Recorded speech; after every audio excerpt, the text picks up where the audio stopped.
Yes. Good evening from Tanzania, and please allow me to welcome you all into this session, amazing session. We'll have round of presenters, and I promise it will be more engaged and more educative. Please welcome. Thank you so much for valuing your time and joining us today from whenever you are joining us. And to start with, my name is Augustina Mtui, English language teacher, coordinating Delta Arusha chapter, and currently PD headquarters. I'm so excited to join you and for you joining me this evening in this wonderful webinar. Please welcome and feel free to use our chat box to introduce yourself, to tell us where you are from, and a little bit about the weather where you are. Is it hot, raining? We are so excited to read from your place. Together with, I'll be with Yohana. Yohana, are you in? I trust you'll join us as soon as possible. Two moderators, I and Yohana.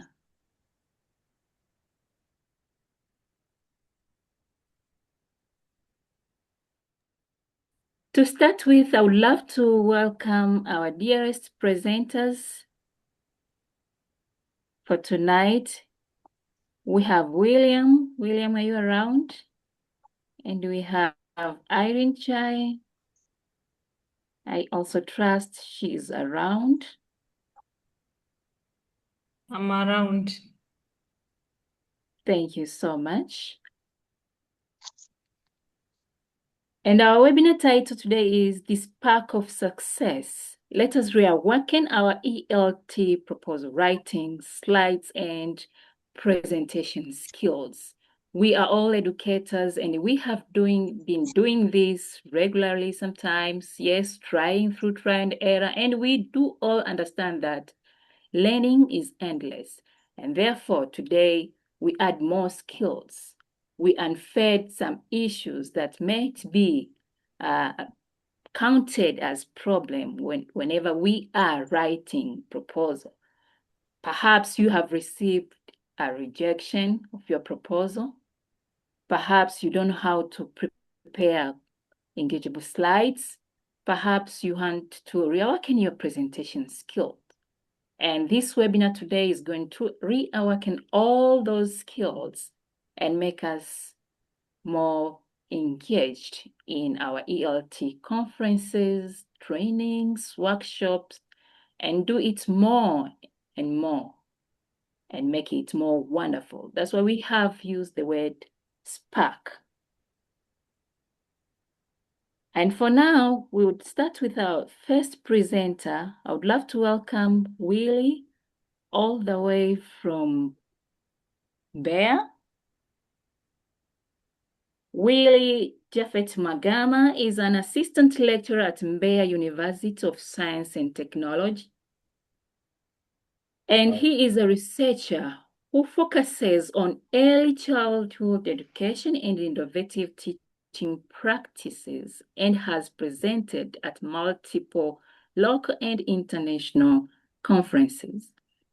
He currently serves as Mbeya Delta event coordinator, and he is truly supporting professional development for educators. Together with Irene Chahe, English language teacher and also event coordinator of Delta Arusha chapter, with a love of learning and knack for planning, she empowers students to shine and craft events that bring people, students together, creating memories that inspires. Participants, those are two presenters, and I would love to welcome them. Please welcome William and Irene. Thank you so much.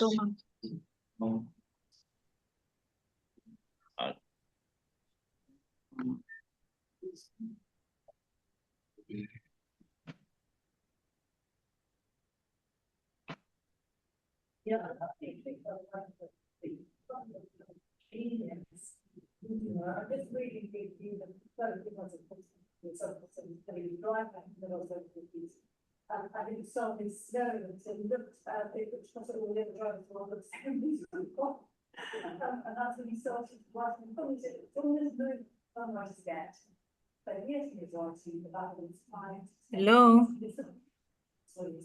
Yes, Irene, please welcome. Okay, do you see my screen? Yes, please. Yes, we see. Okay.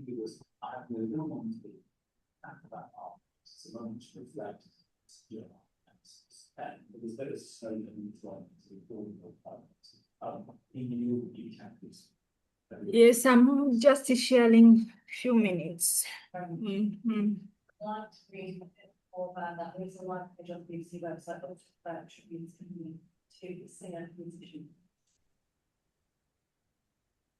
Now, a senior Russian general has been killed by a hard-on boxing. Irene, please feel free to proceed. While we're waiting for Irene, we have participants from Manyara. We have participants from Kenya. Tom, thank you so much. Balem from Togo. We have Njitki from Cameroon. We have Martin from Arusha. We have Jamal from Unguja. We have Wadija from Pwani. Safina from Morogoro. Okoth from Mwanza. And we have Ahmed from Zanzibar. We have Abel. Thank you so much for joining. From Nigeria. Thank you. Okay, sorry. If Willy can share, my slideshow doesn't want to go into. Yeah, I can share from this side.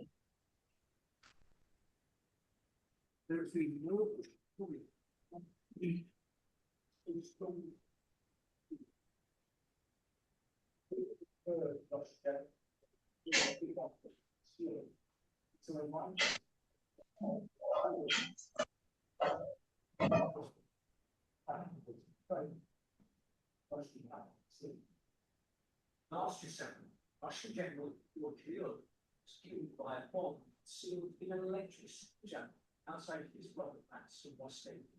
The train was afraid that Kiev was behind his hand.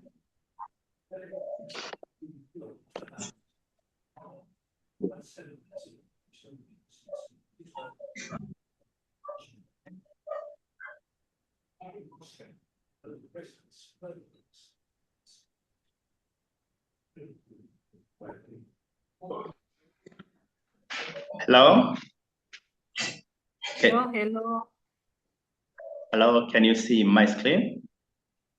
Yes, you have started sharing.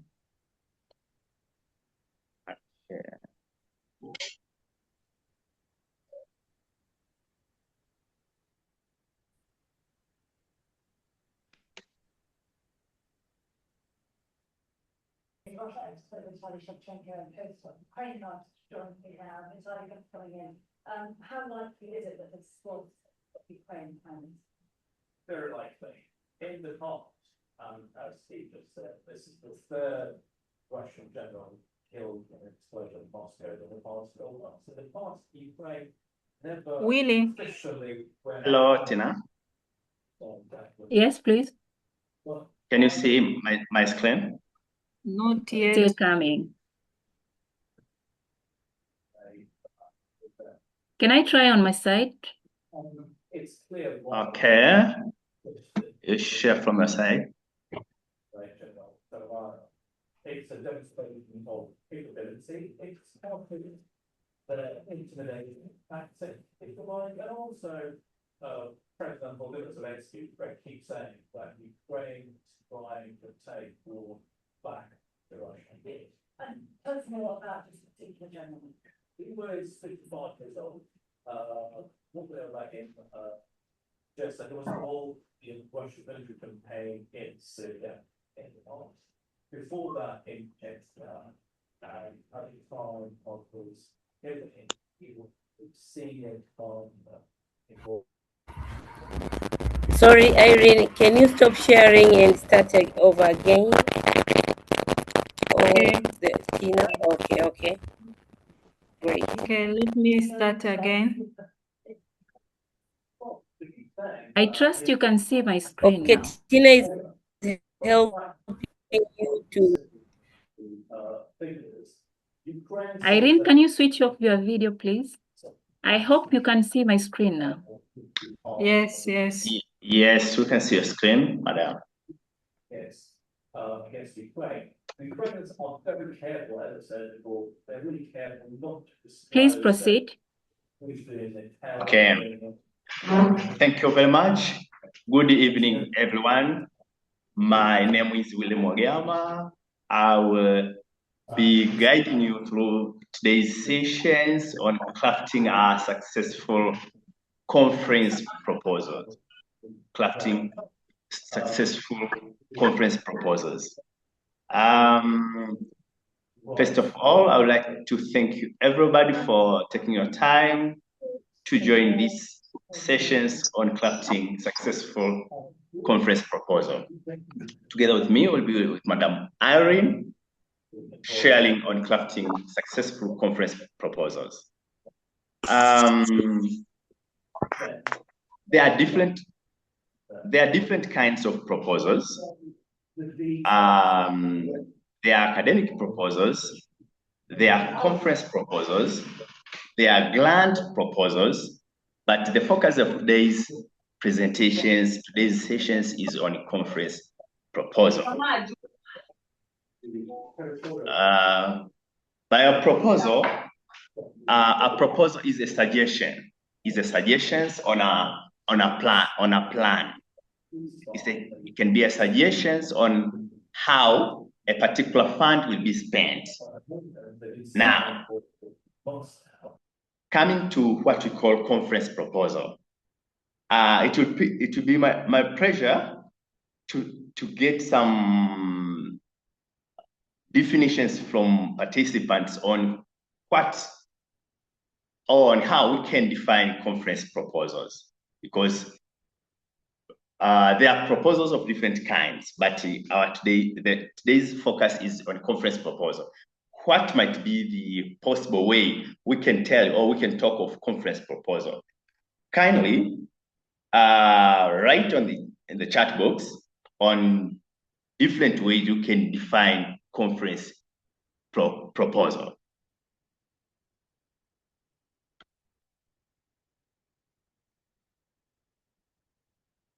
Thank you Dear so members, much. Please write something in our chat box and Kesia will help me reading.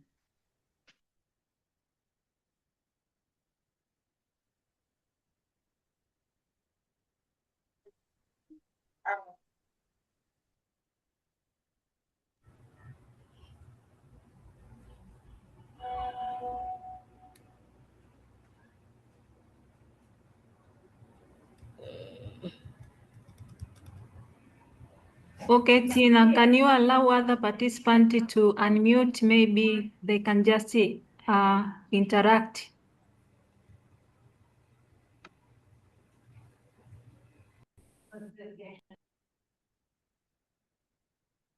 Yes, Irene? I said that if they cannot write in the chat box, you can just allow even one person to contribute. If there is no, then we can proceed. Thank you. They will write something and please proceed with the presentation. Kesia will read it.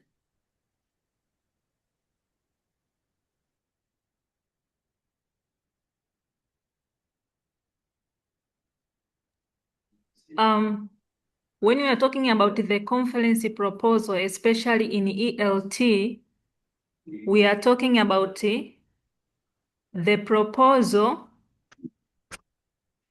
that a document that is submitted to a conference committee that outline a session, workshop, or presentation you would like to deliver at the conference. So the presenter can have his or her own choice on what he wanted to present. So he have to submit a document with the different session of his or her choice. Next slide, please.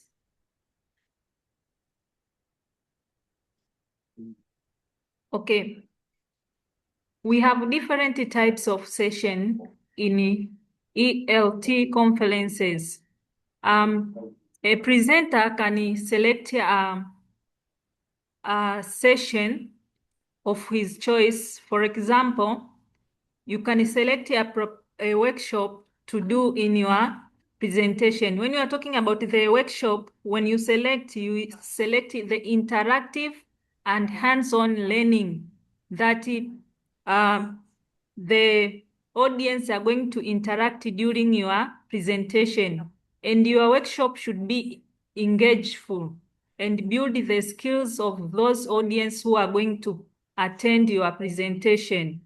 Another type of session is panel presentation.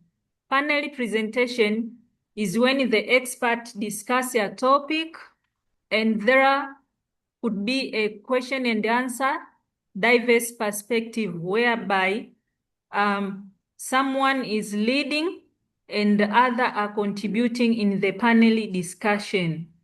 In a presentation, is only one individual speaker talks, but she can share or he can share research, ideas, or experience within the classroom. Apart from that, we have other type of session. It is poster session. This is visual display on-one discussion, and you can share your work and get feedback from the audience who are just there. I would like to welcome Willy to proceed the next part. Thank you so much. Now, these different types of conference proposal, be it a workshop, be it a panel discussion, be it a presentation or poster, or it can be coming from a research paper. All these things are coming from experience, classroom experience, can be coming from a certain theory, not necessarily to be a proposal from a research. So it can be a class experience that we like to share with the colleagues. It can be from a particular theory, a theory that is practical. You would like to share with colleagues. Now you think of the appropriate way to share that thing, be it a workshop or a panel discussion that involves a number of people, can be 2, 3, or 4 discussing a certain topic, or can be a poster session. With a poster, you go with it. It can be a banner summarizing your presentation, but you need to be conversant with your banner so that you can talk of that poster and audience can easily understand. So these different types of conference sessions are not necessarily to be coming from research. They can be coming from classroom experience. They can be coming from a particular theory that you think it's practical. Yeah. So sometimes as teachers, we may be asking ourselves now, okay, we need to submit proposals. From which source or we will get these proposals? The simple thing or the simple way to come out with this proposal, it can be from a classroom experience. It can be from a certain theory that we like to share, or it can be from research. Now we have parts of our conference proposal. When drafting a conference proposal, you need to think of these 3 things. The first thing, you need to think of a title. Think of a good title, because a title is something that is giving the first impressions of your work. So sometimes you can have a very nice work, but the moment you don't craft your title well, you find that reviewers reject your work. Why? The title hasn't been crafted well. The title hasn't been crafted well. From the title, you need to have an abstract. This abstract is a part that is summarizing your presentation. Is summarizing your presentation. It should be a part that is giving the overall idea about your presentation. Once somebody read an abstract, should be in position to know that, okay, this presenter will present on these things, and these things, where will the reader or the reviewer will see what is the objective of your presentation, the methodology in your presentation, the findings of your presentation, but also will be in position to know exactly what will be the outcome from your presentation. But it should be short. But we have the third part, which is called session description. With the session description, now, this is the part where once a person reads this part, should be in position to understand the objective of your session, be it a poster, be it a presentation, be it a paper presentation, any sort of the presentation that you have decided. On session description, you should clearly describe this part. You should show, if it's the theory, you should show the theorist who came up with that theory. You should show the relationship between that theory and the real practice in class. But you should show the objective of the session in this session description. If possible, show the time that will be spent in presenting this, in delivering your presentation. But also, it's important that the takeaways are clearly seen on session description. Without that, leaders or reviewers will not see what exactly will happen in that session. So you will find automatically your proposal is rejected. Why rejected? The reviewer, the reader, doesn't see clearly what will happen in the presentation session. Take me to the next slide. Hello. Yes. Let us start now with the title. With the title, it's so important that the title to be concise and specific. From the title, a reader should be in position to know that, okay, this presentation, this proposal is about this thing and this thing. If it's on ICT, it should be specific. What exactly do you want to present, or do you want to bring it in the conference? So being short and being specific, coming with the very broad title can lead to rejection, But it's also important to use keywords from your field. Here now, ask yourself, what are you going to present? Are you going to present on ICT, on storytelling, on a certain kind of pedagogy? Now, use keywords from the field, from that area, from that angle from which you want your proposal to focus. Also, avoid using some technical words or technical jargon. Avoid using them. Use a catchy. Use simple words, catchy, that once somebody reads is attracted to read the whole work. Don't fall on that trap that, okay, the work seemed good, but the title, but make it attention grab and relevant. Normally, conference organizers would value proposals from the title. From the title, they will ask themselves, okay, is this title relevant? That is something important that conference organizers will ask themselves. Sometimes you go with the title, which is not reflecting anything from the theme or sub-themes from the conference. So having gone through the themes and sub-themes from the conference, now it's important that you come out with the relevant title, reflecting the sub-themes that you have chosen. But also consider the 10 words.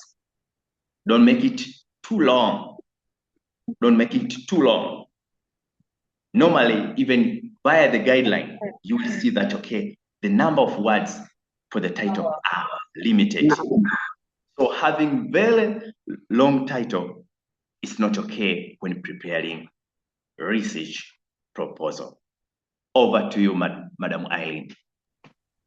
Okay, thank you, William. In addition to that, in the title, you're supposed to capitalize the initial letter of the main words, except the articles and the preposition. So remember that when you write your title, to capitalize the initial letter of the main words, except the article and the preposition. Let's go to the next slide, please. Now, let's look at the sample of the title. We have two samples here. Mindful learning, implementing digital detox practices for teachers and the students. So this is among the sample of the title, and you can count the words there. Another example is learning poetic device in the fun way using song. So all of this title, it comes from within our classroom or our experience. So a person can prepare a good sample of the title like that. Next slide, please.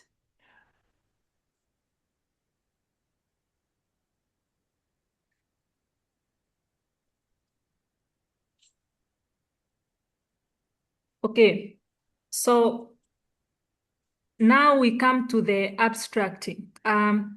This abstract is the one which draw attention to the audience during the presentation. So when you are writing a conference proposal, you are supposed to have an abstract which summarize your session content. What are you going to deliver? You have to state the purpose so that those who are going to attend your presentation or your workshop know the purpose of that workshop and can be convinced to come into your session. So you also convince the reviewer by showing that you have stated well your purpose, methodology, and main point. You have also to highlight the key takeaway or implication within the education system or EL teaching. When you are taking this key takeaway or when you are highlighting this key takeaway, it means those audience, what are they going to be convinced to come into your session? So you have to make it clear. In writing abstract, use simple and concise language.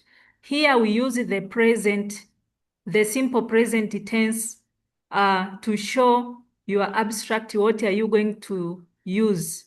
Because this one will be used during the conference to show your session and how people can be convinced to come to your session.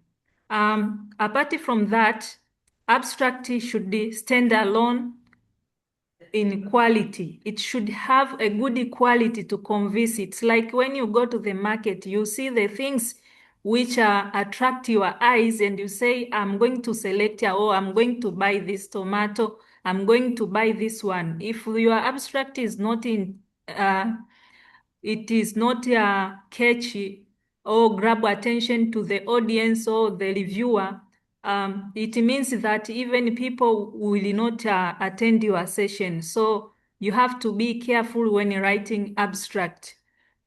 Next slide, please. Okay, now we can see the sample of abstracting. In this sample, we see we used the title, the title of Learning Poetic Device in the Funny Way Using Song. So in this title, we come to the session description. We write that this session focuses on how to make teaching and learning of poetic device fun and engaging using song when teaching poetry to the student. Song provide a relatable and enjoyable medium through which student can identify, understand, and apply various poetic devices such as metaphor, alliteration, and rhyme. So research has shown that using music in language instruction enhances student engagement, retention, and understanding of complex concepts. So with this sample of abstract, it shows clearly how audience are going to benefit from that session. So if they see the abstract is very attractive, they can just come. So the reviewer also go through this abstract to see if the abstract is clear, even if when it comes to the presentation, it becomes clear also to the audience. Maybe Willy will go for the next slide.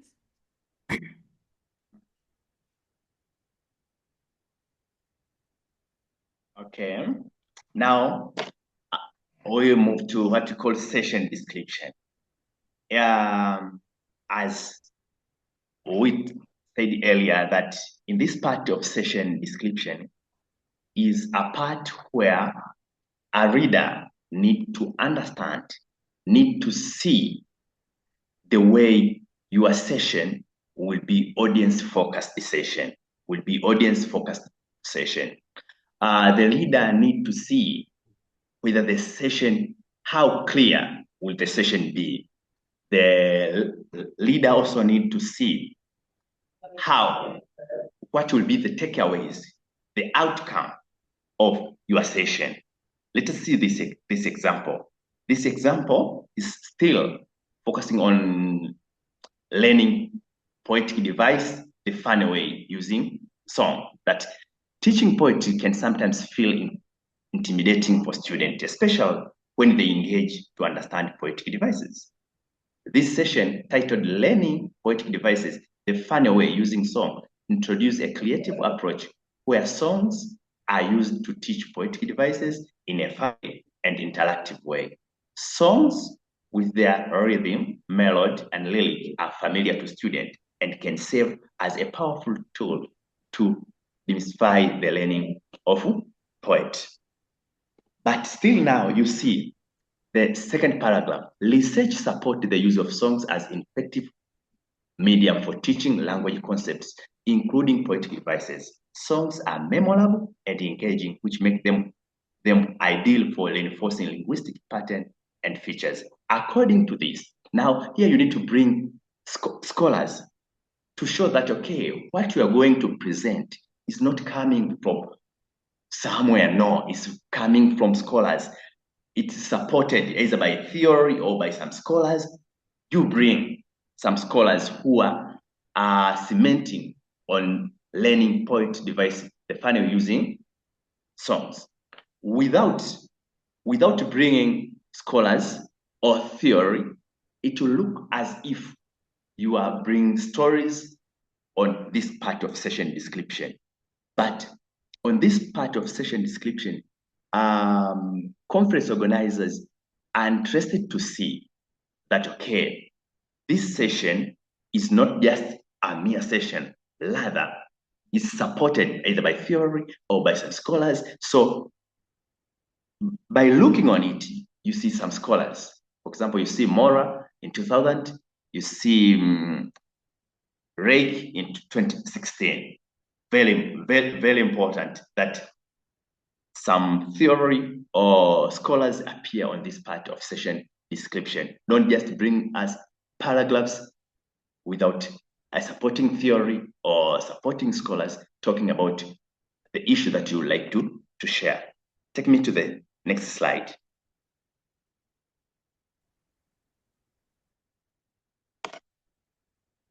Yes, now, if you read now the last paragraph, you see the takeaways. You see the takeaways, the outcome of this session. The outcome of this session, that by the end of this session, participants will have a comprehensive understanding of how to use song to make the teaching and learning of poetic devices more enjoyable for students. They will live with a toolkit of song-based activities and lesson ideas that they can immediately implement in their poetry lesson. This approach not only makes learning poetic device fun, but also helps students make meaningful connection between poetry and the music they enjoy, ultimately enhancing appreciations for both. Now, you see, as a reader, as a reviewer, will be in position to see that, okay, what will be the takeaways? What will be the outcome of this session? Okay, at the end of the day, participants will be in position to see how to use song when teaching poetic devices. Okay, that will not be enough. That will not be enough, but they will live with a toolkit of song-based activities. Okay, these are takeaways that reviewers of your proposal will see that, okay, participant, audience will have some takeaways from this session. Rather than just putting a story from a story, then takeaways are not seen. Thank you so much. Take me to the next slide. Okay. Now, having crafted your clear proposal, actionable proposal, audience-focused proposal, now you take your proposal to the reviewers. You submit your proposal. After submitting your proposal, it's now the time when reviewers' work begins. Reviewers normally have rubric through which they check your proposal. Whether your proposal is good to be accepted for the conference or it has to be rejected straight. Now, you can see the first criteria is relevance and currency of the topic. Now, from this rubric, you can see there is 0, 1, 2, and 3. We start with the criteria number 1, that reviewers ask themselves, is this proposal relevant? Is it of is there a currency of the topic? Will English teachers or researchers benefit something from this work? The moment they see that it's not current for teachers or researchers, that is to say, you score this 0. Why? Your proposal isn't relevant. But also, the currency of the topic is not seen from your proposal. But sometimes you can be given one that it's somehow current for teachers and researchers. But you can be given 2 that the topic is current. And number 3, that the topic is very current and it will be of interest to both teachers and researchers. Bear in mind that a number of people are sending proposals to these conference organizers. Now, what is done is looking for the best proposal. Yes, you have submitted a proposal rated 2 that the topic is current, but there are other people who have submitted a proposal with very current topic, and conference organizer can see that the topic will be of interest to both teachers and researchers. In this case, a proposal with the levels and colors of the topic will be taken, rather than those proposals with topics that are not current or not relevant. But the other thing is the clarity of session description and outcome. We talked of the session description. Now, clarity of the session description and outcome is a very important part for the reviewers. They look on whether the proposal is clear. Are there takeaways from the submitted proposal? Now, it's selected. It can either be given awarded 0, that it's inappropriate for the session type, or it may be appropriate, and sometimes appropriate. Or it can be rated 3, appropriate, clear, and achievable. That the way you have explained, the way you have described well on this part of session description, outcomes are clearly seen. Outcomes are clearly seen. Still, have this in mind that there are many people submitting their proposal. So what is chosen is the best thing. So it's not only knowing how to write a proposal, but writing the best proposal, following all the criteria. But also, criteria number 3, we have evidence of theory, practice link. Now, here, it can be a theory. Maybe in your proposal, you have used a certain theory. Now, we look on that theory that you have chosen. Is there evidence of theory practice link? Or there is a lack of clear link between the theory and practice? Or there is some evidence of research or theory? Or there is strong and relevant theory or research support? That's why when we were talking of session description, we said it's so important that you include citations, you include the source that are showing that, okay, this session is backed up by these authors, or there is a certain theory that is supporting your proposal. But also, we have the 4th criteria, where here we look on the quality of proposal.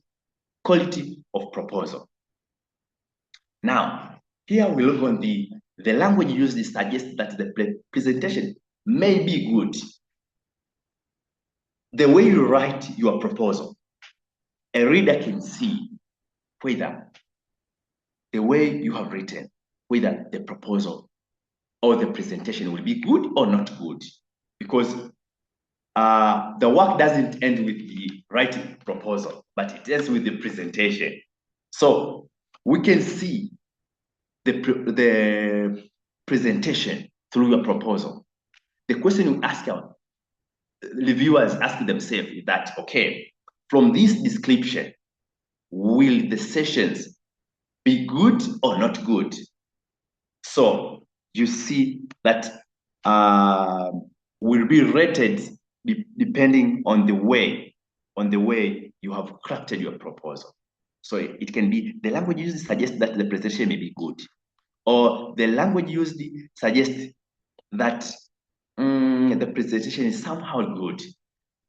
So depending on the way you have crafted it. So the way you write, the language you use in crafting your proposal is also of great value. It adds value to your proposal. Since from the way you write, a reviewer can see that, okay, here there is no presentation. There is nothing that will be presented.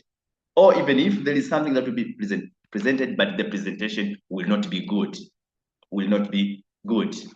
So these are rubrics that are used by conference reviewers when assessing our proposals once we submit. So from the beginning to this point, we see that mastering proposal writing is a key if you want to write successful proposal, if you want to come out with successful proposal. Coming out with successful proposal, we say, is something that you just follow the principle, follow the rules, don't just write. Don't just go to AI, then you produce something. No. Rather, come out with something practical, something doable, something actionable, something that is audience focused. Mastering proposal writing is more than a skill. It's more than a skill. It opens doors and it leads to creating impact. So the way we structure our proposal, we should sometimes take ourselves to the shoes of the reviewers. That, okay, you look on the relevance and the currency of the topic, clarity of the session, and the outcome. Are there evidence of theory practice link? But the quality of the proposal, the language you use when crafting your proposal is something of great value. Over to you, Madam Irene, if you have something to add or rubric for conference proposal review. Okay, thank you, Mr. William. I would like to remind our audience here that when writing the abstract, it have the maximum number depending on the criteria of a specific conference. So it is quite good to look on the criteria of such a specific conference. So the maximum number, for example, when you come to African Elder in abstract, it is 50 words. So you have to consider that. Also in a session description, in a nutshell, to say that it is a roadmap of your presentation. It contains your plan. What do you want to do within your session? Objective of what you will be doing step by step. What will happen in your session at the beginning, middle, and the end?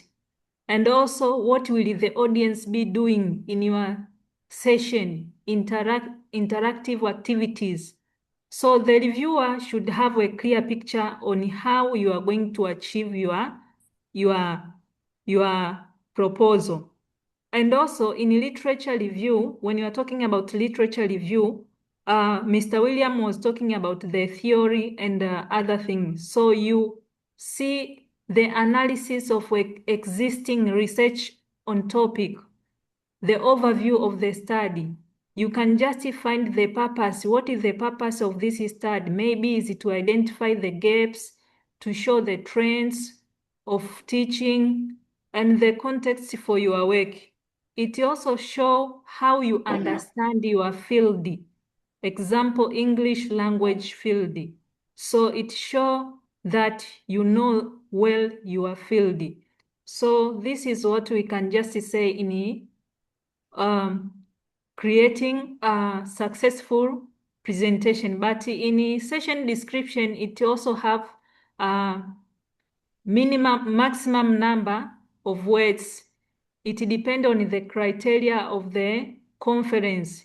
For example, in African Elder or Delta, we always have the 250 words in session description. So you have to look on the criteria of the conference. And when you are writing session description, make sure the language that you are using is the simple future tense. Thank you. We would like to welcome you for the question.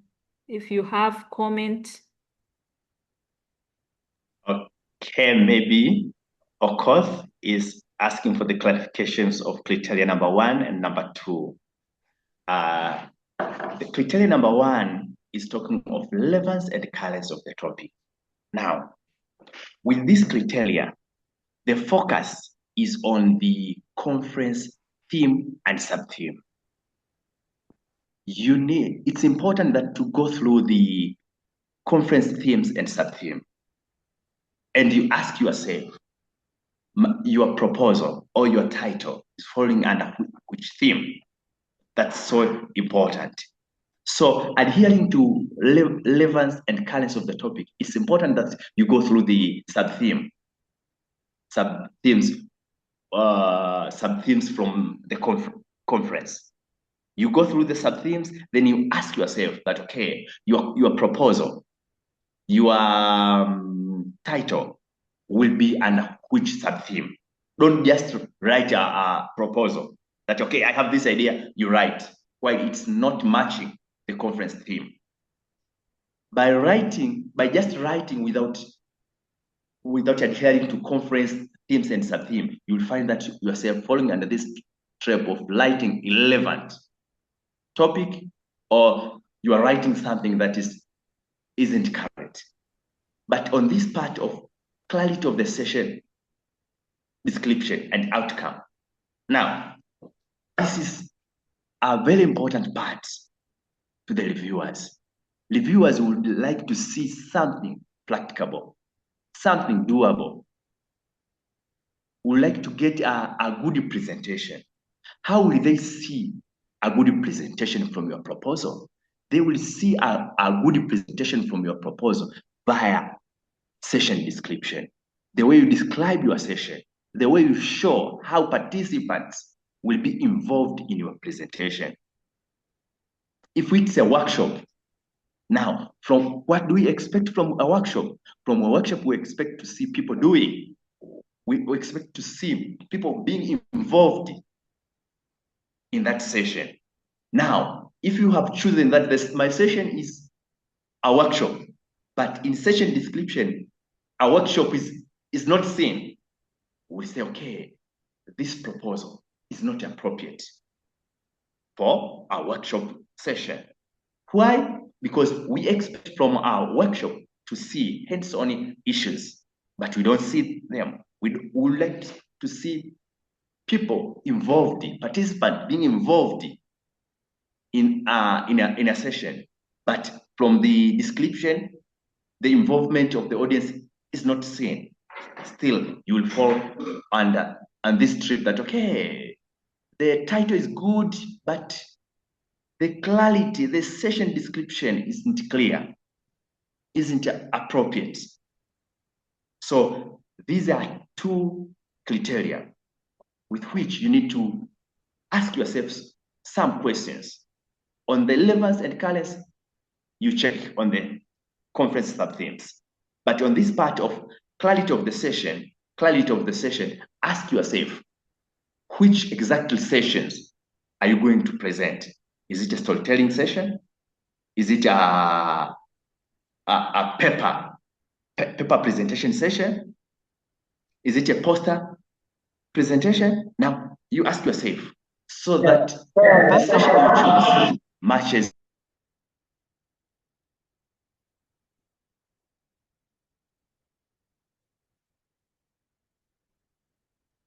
Please, Will, unmute.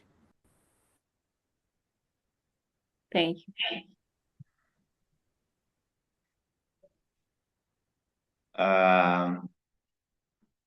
Some more questions.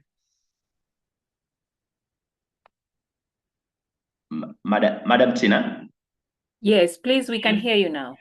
Okay, now, if possible, we can allow participants to ask. I can see some people rising up here. Yes. Thank you so much. We have Okoth. Okoth, please welcome. We still have 5 minutes to go.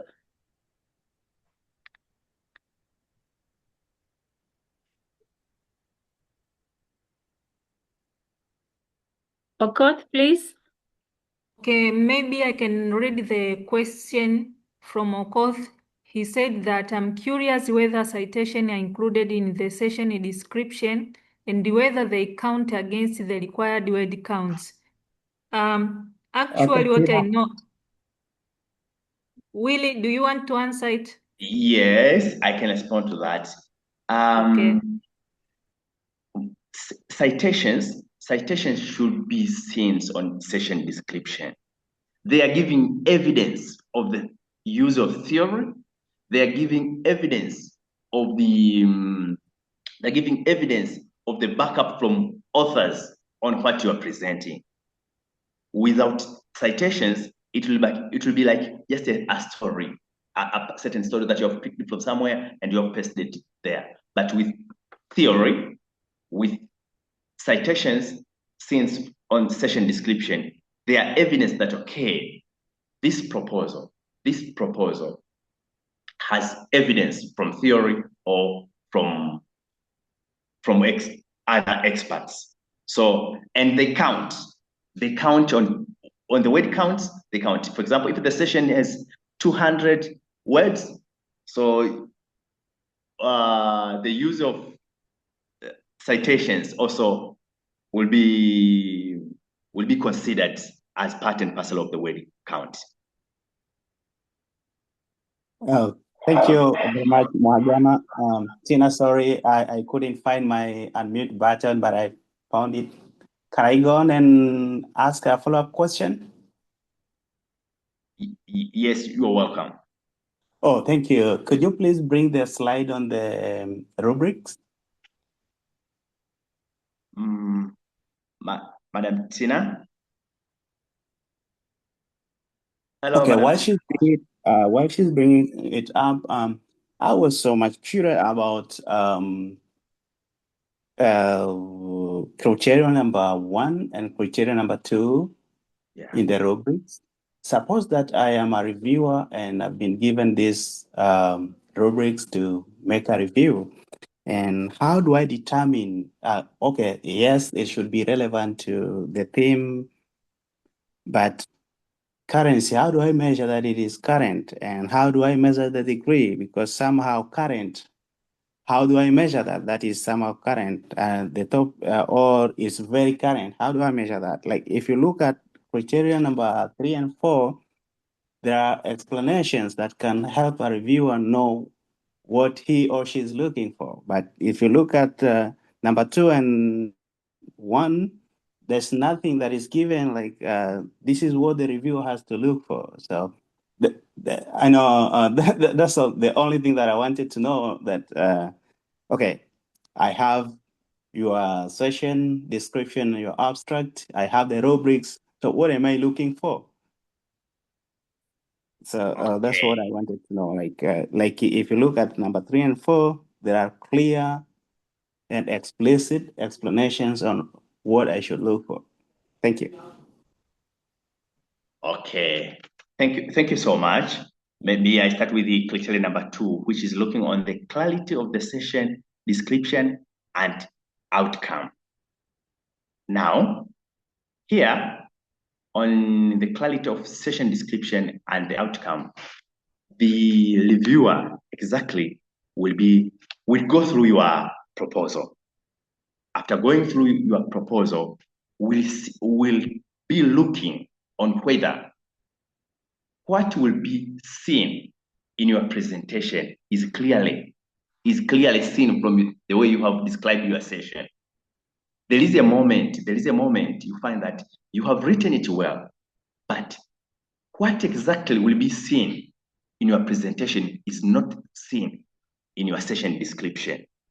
So the moment this reviewer see that, okay, what this presenter or this person who has submitted this proposal is not clearly seen in his or her session description,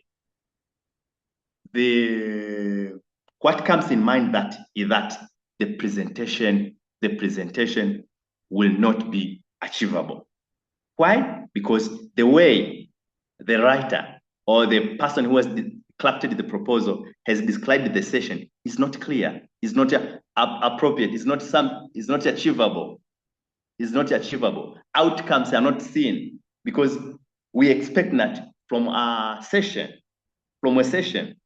outcomes, the takeaways of the audience to be clearly seen. But now, if on session description, the takeaways are not seen, that will be a reason, will be a criteria for you to say, okay, this proposal is not actionable or is not achievable. But when it comes to the issue of relevance and currency of the topic, now, different conferences have different themes and sub-themes. The goals of the conference, the objective of the conference are the criteria that reviewers will use. For example, if we look on the relevance of the proposal, the main criteria that will be used here is the themes and sub-themes. Conference themes and sub-themes is the main criteria that will be used. But when it comes to the currency of the topic, here, it depends so much on the focus or on the aim, on the objectives of the conference.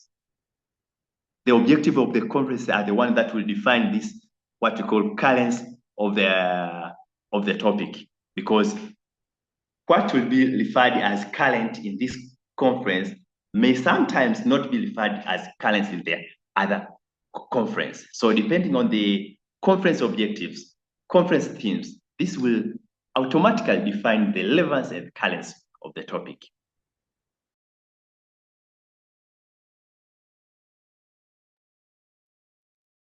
Madam Irene. Thank you so much, William and Irene. I hope you read in the chat box and answer some of the questions which are still there. Yes, there is someone also asked that how many words are normally preferred to be written in a proposal abstract. As I said before that it depends on the criteria of specific conference. I gave you the example of African Elder. Mostly they prefer maybe 50 words to appear in abstract. So someone has asked there. Thank you, Irene. I hope you'll add more answers in our chat box. And William, please type your question in our chat box and then the presenters will answer your question.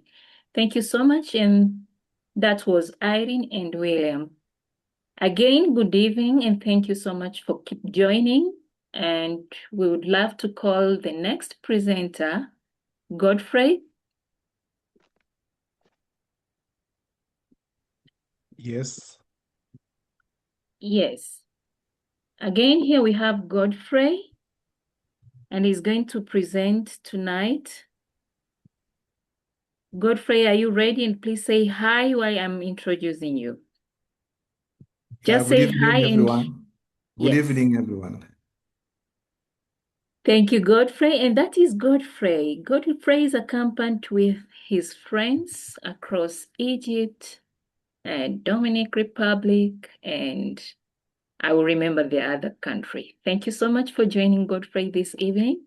And Godfrey is a dedicated English educator based in Muleba, Tanzania. He currently serves as event coordinator of the chapter, and he is also actively supporting professional development initiatives for the English teachers. Godfrey is a Fulbright Teaching Excellence and Achievement Program, T, at Montana State University 2025 and holds a TEFL certificates from University of North Georgia. As an experienced teacher and trainer and conference presenter, Godfrey has his expertise at both local and international forums. Beyond the classroom, he is deeply committed to the education equality, volunteering his time to teach English through radio programs that reach and support learners across his community. Please, dear participant, tonight we have him regarding that his work reflects the strong passion of innovative, inclusive, and impactful English language educators. Godfrey, please, the floor is yours. Thank you, Tina. Can you see my screen? Yes, you have started. You have started sharing. Please share. Can you see the slide now?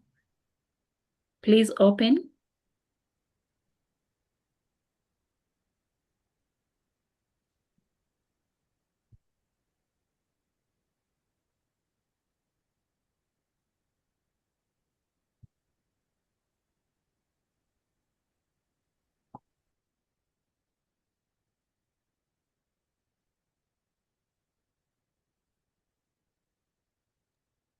Can you see my screen now? Yes, please. Slideshow, please.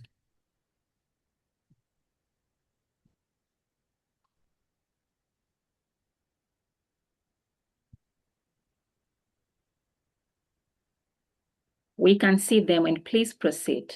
Okay, thank you. Okay, as Tina introduced me, I'm Godfrey Christian. I'm now serving as event coordinator for Delta Kagera chapter. So let me take this opportunity to welcome you to my presentation. My presentation is on catchy and professional biography. So that is what we are going to discuss together this evening. You're most welcome. Now, I would like to start with two questions. Let me start with the question number one. Have you been asked to submit a biography? So that is my question. So you can write your answers on chat box. Tina? Yes, please. You can help me to read from the chat box.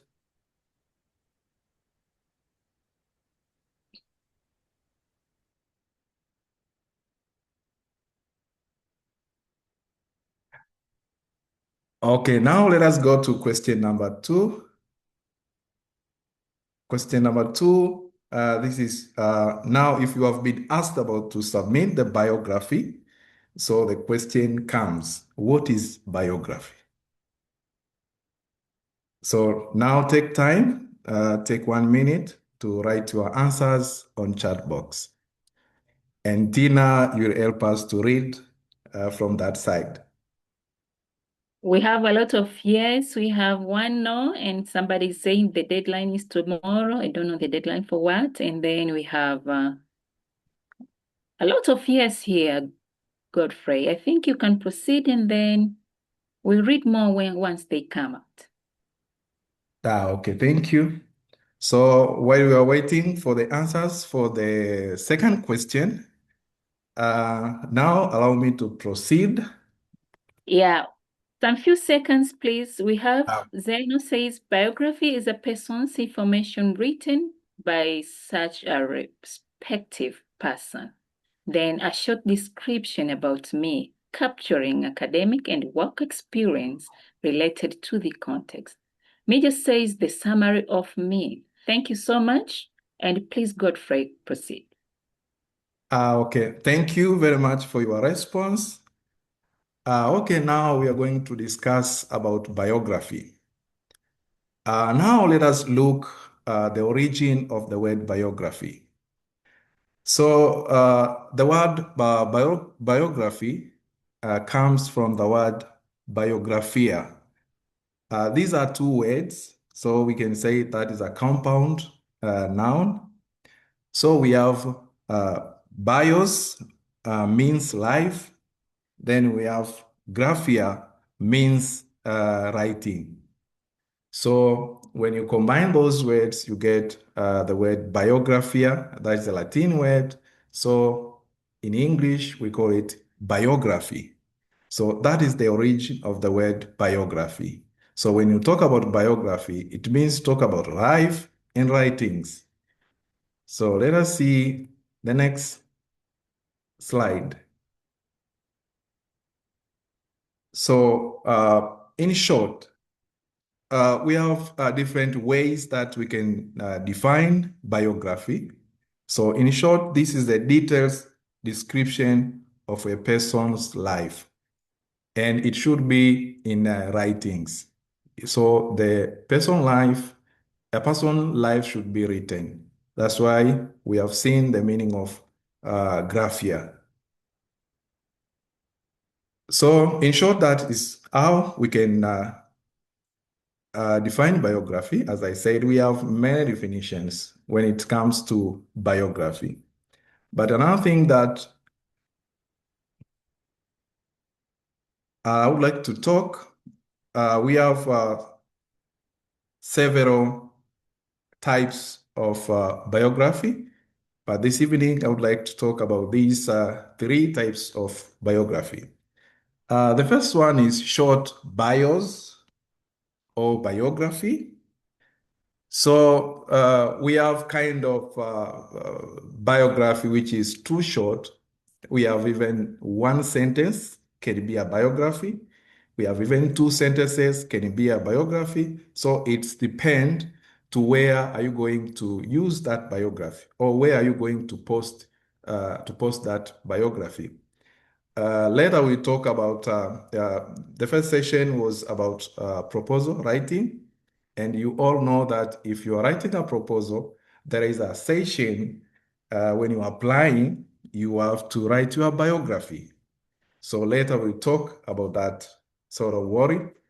So these short bios, sometimes they are posted in our social media, like Instagram, Facebook, LinkedIn, and other platforms. Another thing, we have detailed biography. So they are long. This is longer compared to short biography. So it means they contain a lot of information concerning about someone. And normally, this is written by someone else. So it's talking about someone's life, but written by someone else.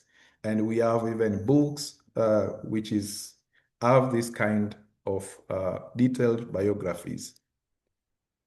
Another thing is autobiography. So this autobiography, normally this is written by a person themselves, and they're about life story.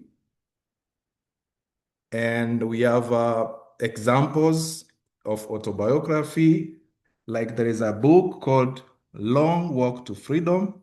This was written by Nelson Mandela. Another example, we have the book called Dreams from My Father. That was written by Barack Obama. This was the president of United States. So those are three types of biography that I wish to talk about them this evening. Okay, now my focus is professional and catchy biography. And this is accompanied by the first session. After you have written your proposal, your session description, your abstract, now you have to write a professional biography. So maybe, okay, because of the time, maybe 1 minute, we can write when you hear professional biography, what comes in your mind? So you can write on the chat box.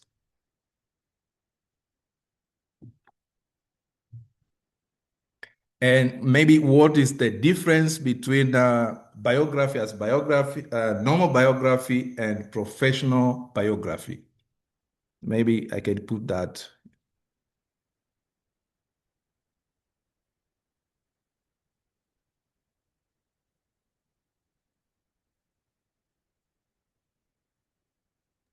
Thank you, Godfrey. We still wait, but we have somebody say formal language, a description that summarize your academic success, academic experience to depend on criteria. Okay. Professional focus on academics. That is what we have in our chat box. And please, you can proceed when more are in. I read for you. Okay, thank you, Tina, for the good job. Okay, now let us see what is professional biography. Professional biography, this is a brief summary of your professional experience, skills, and accomplishments. So it should be brief. And when you are writing a professional biography, it depends maybe to those who call for writing a proposal, a company or institution that is preparing a conference. So they'll be having their limitation. Maybe you should write a proposal, not more than 50 words, or you can write a proposal not more than 2 to 5 sentences. So it depends. So when you're writing a professional biography, you should adhere to the instruction given by those who are preparing a conference. Okay, it's typically between 1 to 2 paragraphs, but maybe it can be shorter or it can be longer. As I said, this is according to those who prepare the conference, what they need.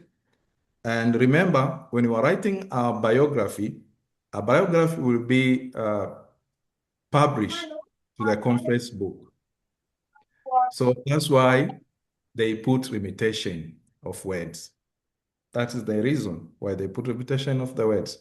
And when you're writing your biography, make sure you follow what is needed. We're going to discuss very soon what are the elements that we have to follow when you are writing a biography, so that it can be a professional biography and it can be catchy and interesting when someone's read it.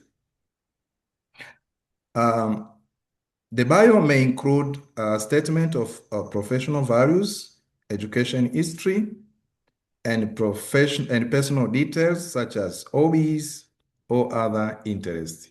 So these are some informations that are very important to be included in your biography.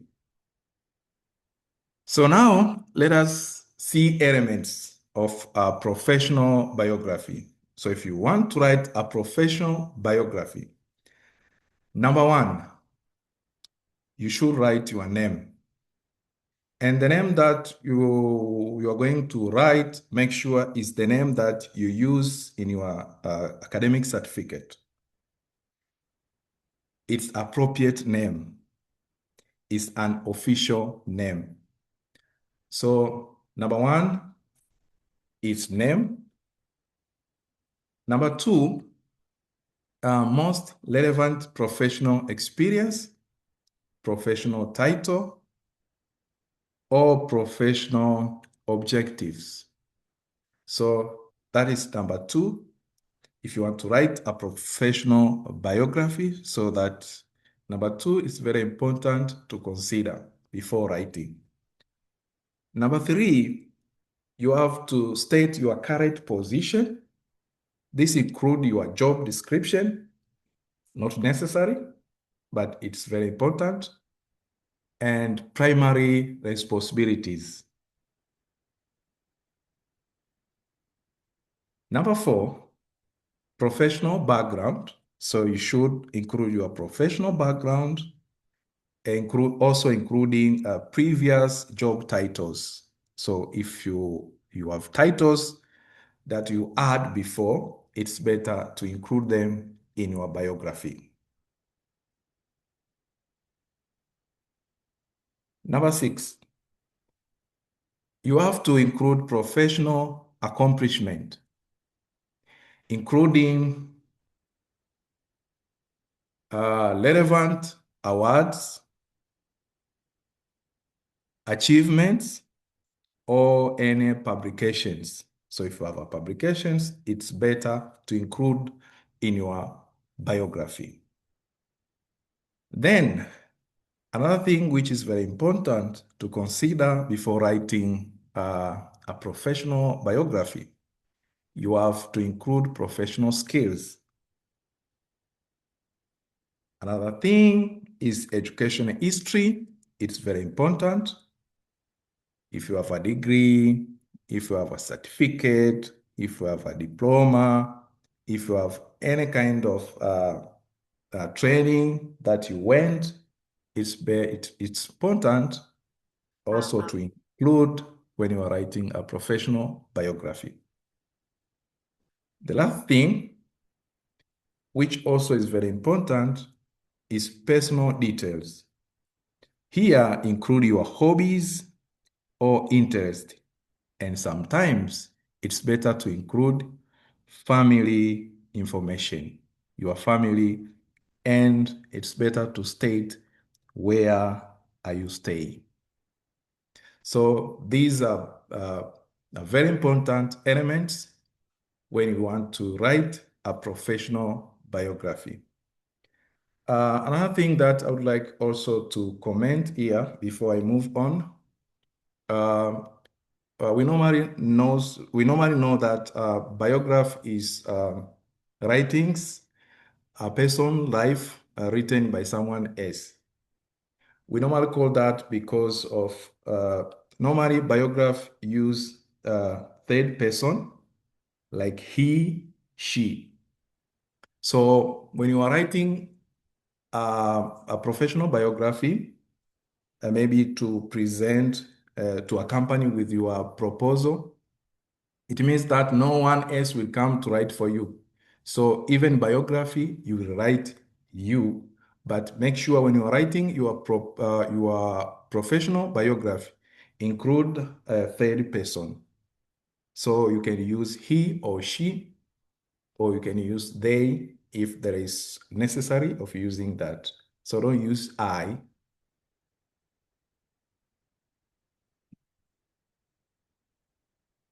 Okay. After seeing those important elements before writing a proposal, now let us come to the steps. We have 5 important steps when you are writing a professional biography. So step number 1, you have to identify your goals. So when you are writing biography, as I said, you can write a biography maybe to post to the social media. You can write a biography maybe to send it to conference organizers. So when you are writing biography, the first thing is to identify your goals. What are your goals? And your goals, you have to focus to the audience. So you have to target the audience, because audience are the ones who are going to read your biography. So you have to target your audience. So if you are going to present to a conference and you have been told to write a biography, so you have to consider your audience. Those who are going to present, those are the ones who are going to read your biography. So when you are writing a biography, make sure you are writing for them. So that is very important. Number 2, list key elements. We have discussed those elements. So you have to list what are the key elements, what are the important elements that you want to include in your biography. So that is very important. That is number 2. This is before you start writing, so you have to think about that. Number 3, now you have to draft your biography. So here, now you take your pen, you take your computer, you can start typing or you can start writing your biography. So you can design according to step number 1 and step number 2. Then step number 4, get professional feedback. Others, they take, you can write a draft, then you can find someone to go through it to see if the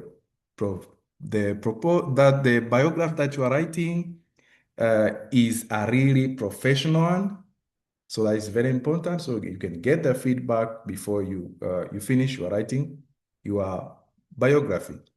Others, they can talk to those who have knowledge about writing a biography to ask for assistance to be written, to ask someone to write on their behalf. So it's okay. It's upon you. But it's very important to get feedback, professional feedback about your biography. Then number 5, now here you have to revise and proofread your biography. So when you read, make sure you can set your draft aside for 1 hour if you have completed writing. Then you can, after 1 hour, or you can set it away for the whole day. Then you can come up and read again. So when you read, you will find some errors, so you can correct spelling errors, grammar, and if also you can see if this is a professional one or not. So this is very important. Don't send a professional biography without revise to see if those errors are not there.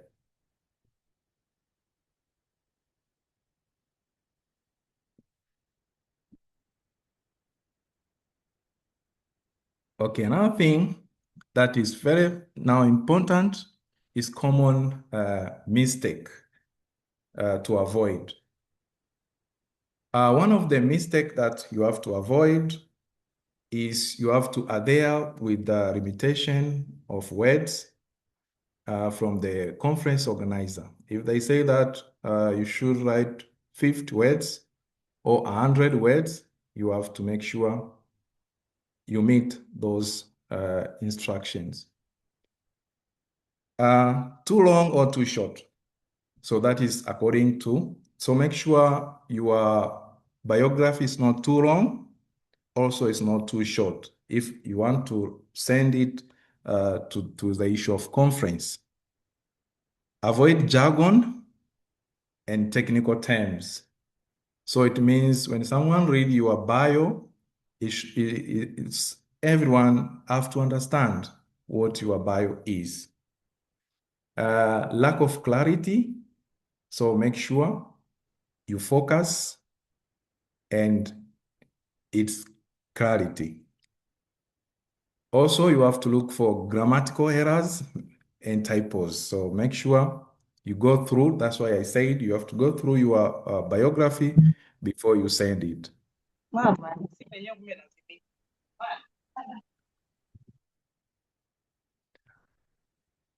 Okay, I'm going to finish my presentation by looking. I have 2 examples of biography. I have one which is detailed biography. I would like to Leah, if you are there, can you help me to read that one? Hello, can you hear me? Yes, please. Hello, everyone. Please proceed, Claire. Okay, the long one is here. Mijabet Machibia is a seasoned Tanzanian educator, academic leader, and a mentor with over 12 years of experience in secondary education. She aims to strengthen learner-centered pedagogy, empower teachers through mentorship, and promote sustainable inclusive education in African context. She serves as academic mistress at Muhambwe Secondary School, overseeing academic standard, coordinating teaching and learning, supporting teachers, and mentoring students to improve performance and discipline. Media is also the event coordinator for Telta Kigoma chapter, planning teacher trainings, workshops, and conferences, and is an active member of Africa ELTA. Her accomplishments include presenting at national and international conferences, participating in the Africa ELTA Female Leadership Mentorship Program, and mentoring emerging female leaders, including a participant from Liberia. She is a published writer and recognized for initiating school gardening and environmental sustainability projects. Her skills include English teaching, academic leadership, teacher mentorship, event coordination, curriculum enrichment, communication, and community engagement. She has completed professional development courses, including teaching English to young learners, teaching in large classes, and student motivation and engagement. Media holds a bachelor's degree in education, majoring in English with a minor in Swahili. And continues lifelong learning. She is married with 4 children, 3 boys and 1 girl. Her hobbies include gardening, listening to gospel music, reading, and engaging with educational content online. She resides in Kigoma, Tanzania, actively contributing to educational and community development initiatives. Thank you. Thank you, Leah, for reading. Okay, we have this one. This is somehow wrong. So you can also design, draft a bio like this one. But as I said, you have to consider the instructions that you have given from the organizer of the conference. I'm going to have another example of a short one, about 50 words. So let me call Tina. Tina, are you there? Yes, please. Can you read that one? Okay. Godfrey Christian is a dedicated English language educator based in Mulabi District, Tanzania. He currently serves as event coordinator of Tanzania English Language Teachers Association, TELTA, in Kagera region, where he actively supports professional development initiatives for English teachers. Godfrey is a Fulbright Teaching Excellence and Achievement T program alum at Montana State University 2025 and holds a TEFL certificate for the University of North Georgia. As an experienced teacher, trainer, and a conference presenter, Godfrey has shared his expertise at both local and international forums. Beyond the classroom, he is deeply committed to education equity, volunteerism, while volunteering his time to teach English through radio programs that reach and support learners across his community. His work reflects a strong passion of innovative, inclusive, and impactful English language educators. Thank you, Tina. So that one is the shorter compared to this one. So, but you can make it shorter as you can according to the instructions, as I said, that you receive from the conference organizers. So just make it shorter, but make sure you walk along those elements of writing a professional biography. This is the end of my presentation, but before I hand to Tina, if you have question, if you have something to share, now it's your time. Thank you so much, Godfrey. While we are waiting for them to write in our chat box, I would love to let our next presenter to get ready. 1 minute to check what is in our chat box.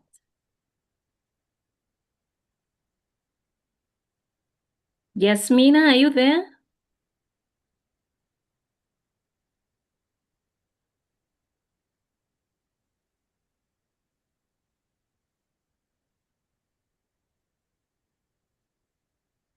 Hello, Tina. Yes, I'm here. Thank you so much.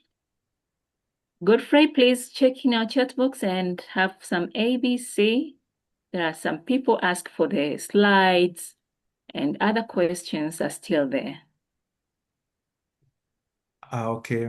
Those who are asking for slides, I think we can share I will share the slide with you and you will know how to do it. Maybe you can share with them. Okay, someone, this is Wilbert, ask exactly the number of words for a professional biography. Wilbert, normally it's depend to the conference organizers, as I said earlier.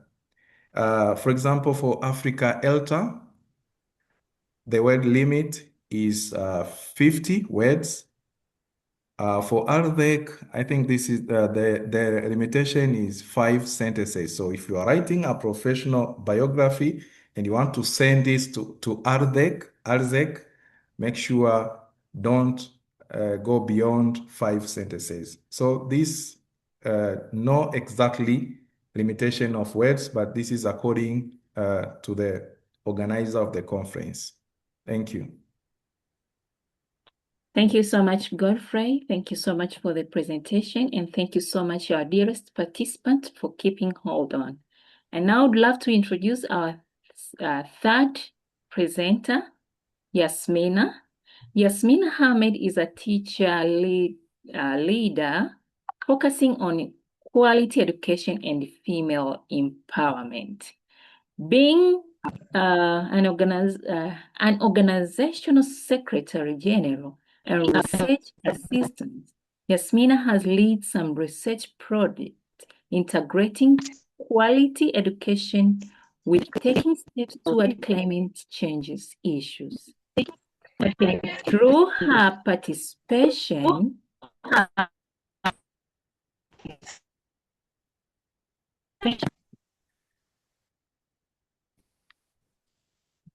I'm sorry, I think I'm breaking. Am I audible enough? No, I can hear you now. Please. I think there are some contradictions. Yes, Yasmina, please start sharing your slide while I'm checking on my internet. Thank you.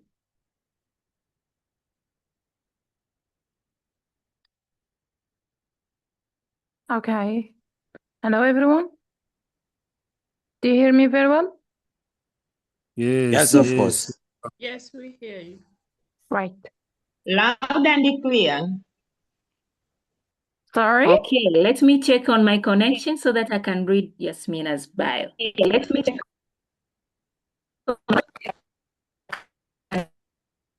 I'm still breaking. Yes. Okay, please, Yasmina, continue with your presentation and I'll share your bio in our chat box. That's okay. Okay. Good evening, everyone. Hope you're doing well. I believe that my colleagues and my friends were talking about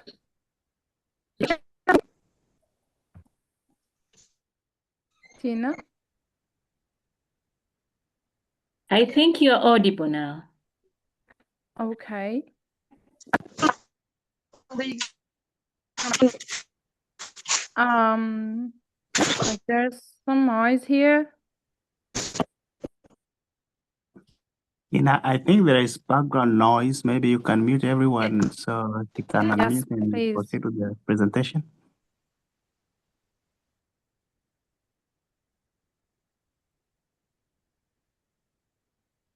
Great, thank you. Okay, let's start.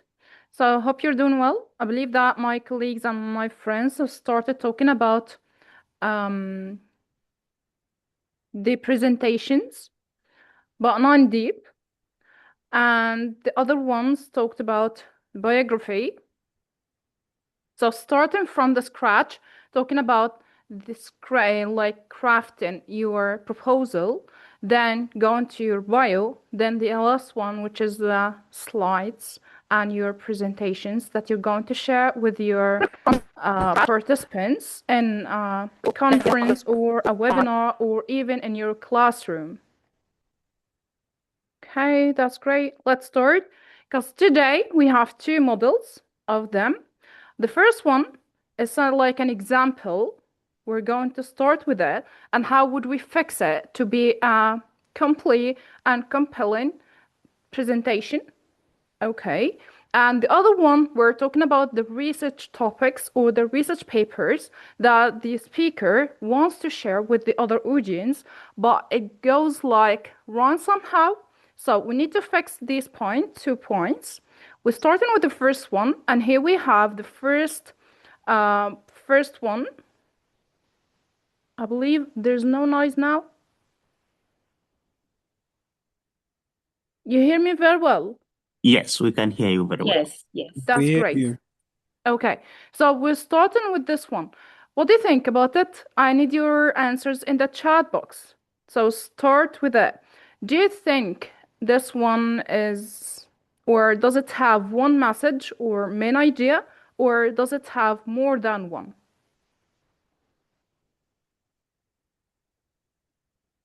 Not clear. I'm not asking about the flaws or the issues with that. I'm asking about the message. Did you get any message here?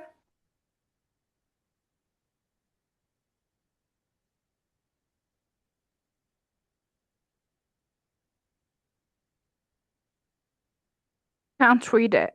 Great. Somebody says no. Another one can say, I cannot read, I cannot understand. No, the message is none exists. It kills. A lot of information. Thank you. Exactly.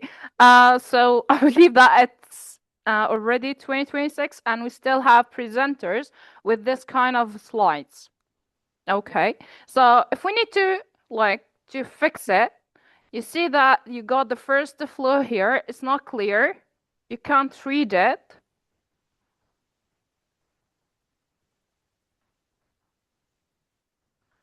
It has a lot of literature view.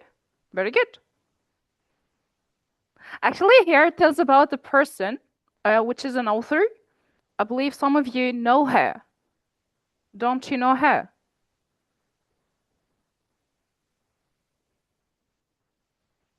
Does anyone know her name?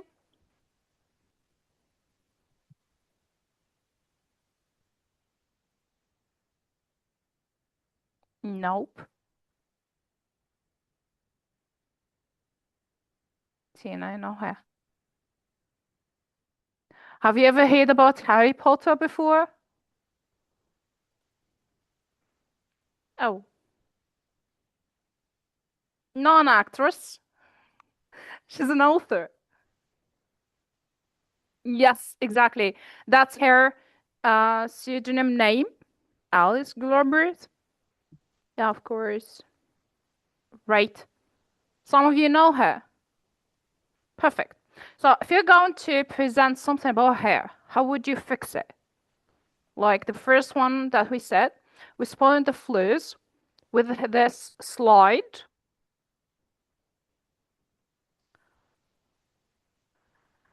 So the first clue we got here, we have a wall of text, which is not acceptable at all. And you said no visual. The visuals is not clear. Even if you know her, you can't recognize who's she. That's from the text. And the last one, you don't get any idea or what's the message that the presenter or the speaker wants me to know or to get from this slide. So it's not clear at all. It's like a vague. So if we're going to take it one by one, the first one, as we said, the slide is you, like we can say it's your toolkit or your aid to get or to deliver your message to your audience, whoever you're going to give them. But the first point here, you're going to deal with it as a visual to amplify your message, not as a document. You copy and paste it here and give it to your audience. And this way, you'd get the wall of the text as it was in that slide. In this case, it's a document. It's not a slide. It's not a presentation at all, right? So here, what does your audience do when they see like this slide? Now let's imagine this is a presentation about J.K. Rowling and I'm giving you this slide. What would you do? You get distracted. A lot of information in one slide. How can I read all of that? So instead of listening to what I'm saying, you just start reading what's written there on the slide. And that's not the presentation, by the way. Now you're not giving your target. Now you're not achieving your objective. So as a speaker, you need to express or deliver your message to the audience or to the participants so they can get from you, not from the presentation or the words written on the slide. Okay.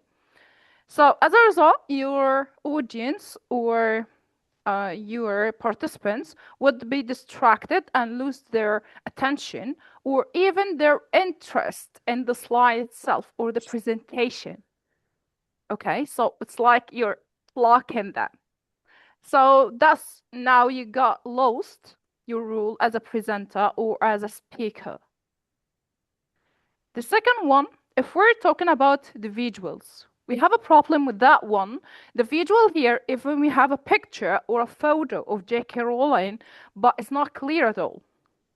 Even I know her as a person, I wouldn't get it. Who's that? Love text on over it. I want to recognize who that person. Am I right? So instead of focusing on that point, I need like to get some visuals to deliver what idea or what main message I want to deliver here. That's the first point.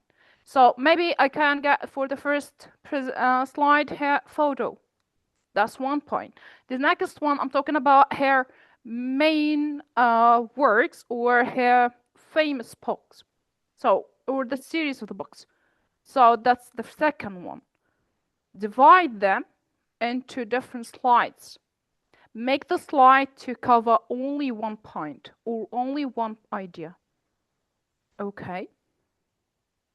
So now the slide feels like there is like a Dementor. If you've watched Harry Potter before, you'd know the Dementors. That's like it gets in all of your excitement and your feeling of happiness away. Okay. So now your audience feel like dead, drained. I don't have any interest on what you're saying. And I think it's in somehow it wouldn't be like bearable with your audience or it wouldn't stick in their like minds for a long time.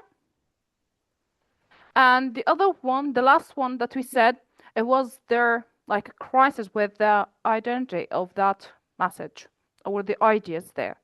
I didn't get any one of that. Okay.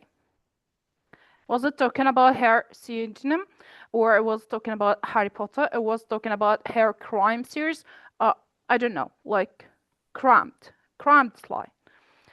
So now as a result, you get your audience or your participants, their eyes don't know what to get first.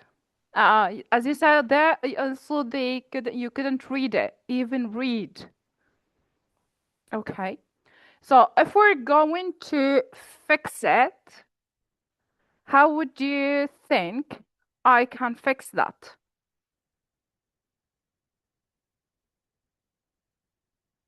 Great. Anna says she could read it, but only the background was too loud. That's Rolene. That's right.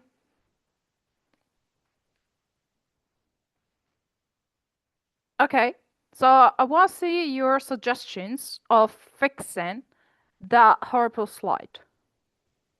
How would it go?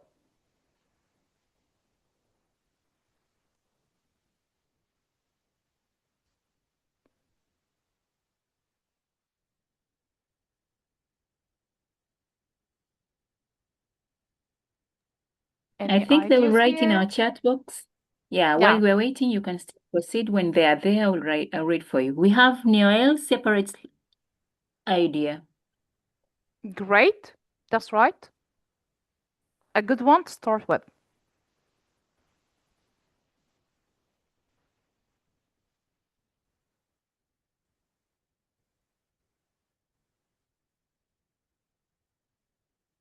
Mm-hmm.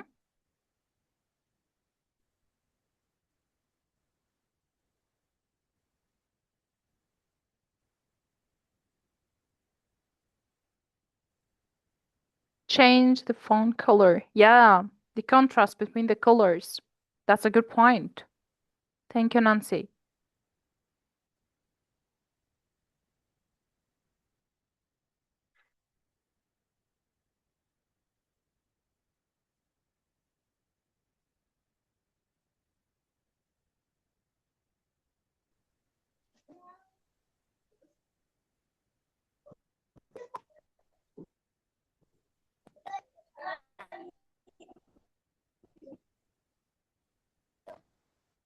Great. As you know, that movie was really known for the spells. So we have a spell for fixation. So let's fix it. We're starting with the first one with her information. Now that's the first and the general one about her. So I can start with a headline of her name, maybe the subheading of what she's famous for, a picture, and that's on the other side. It's not like a background. And going with the points one by one. Like the first one here, we started with her name. That's her name, Rolling. She's famous for that name. And the second point, maybe you get talking about her date birth. So you give it another point. And the last one we're talking about as her job. Okay. Like she's a British novelist.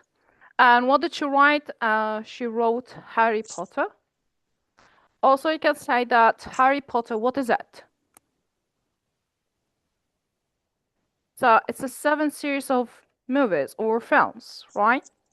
Maybe you get a picture of that or a poster, like comparing all of the 7 series, or maybe their samples and give some information about that.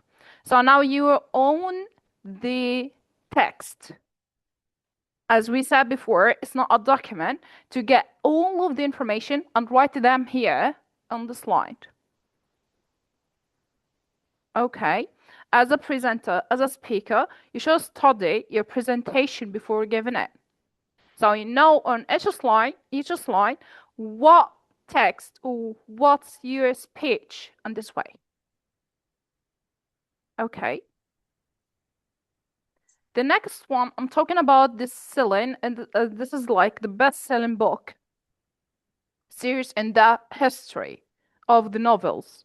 Okay, so we can get like, it's a number.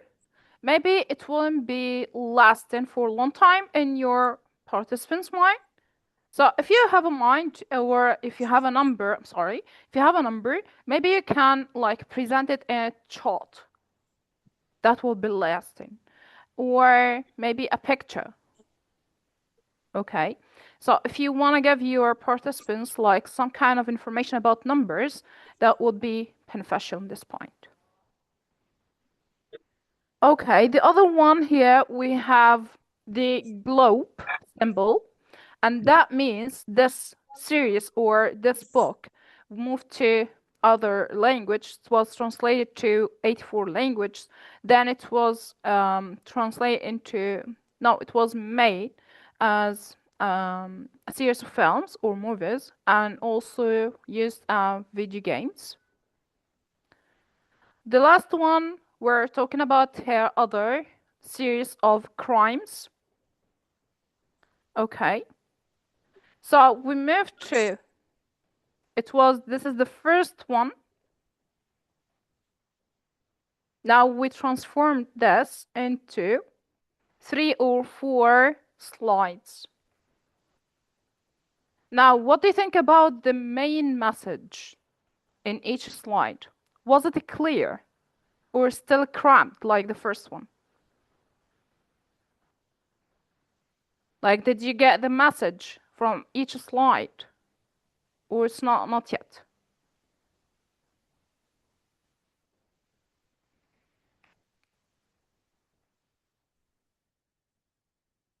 Wanna see your answers?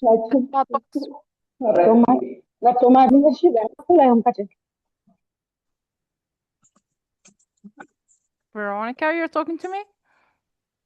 We have Samuel.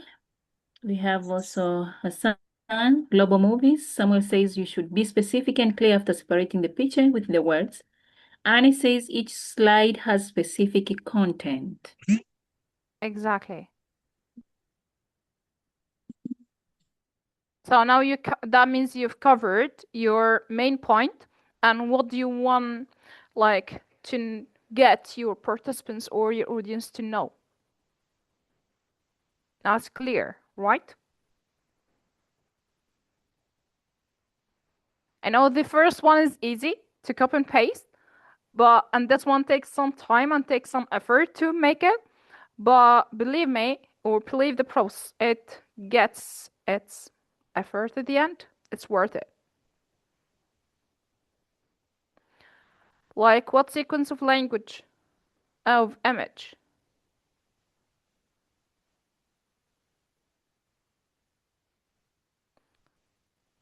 I didn't get your point. So can you like repeat it or something?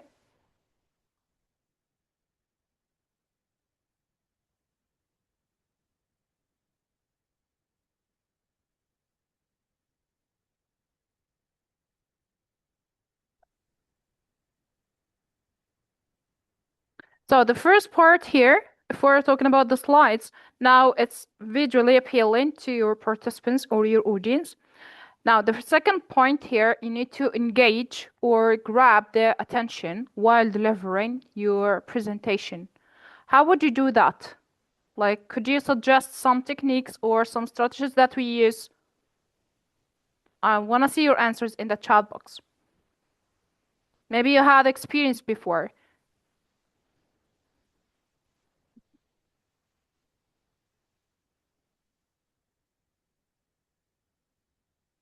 How would you engage your audience?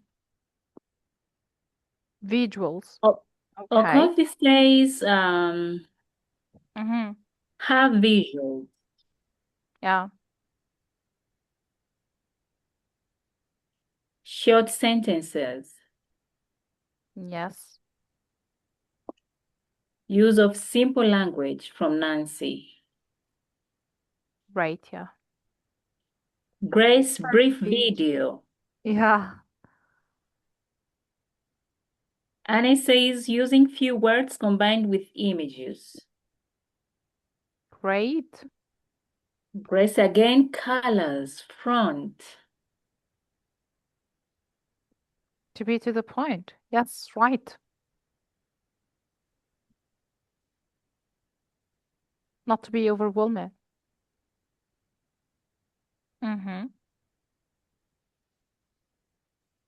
Great answers. Great.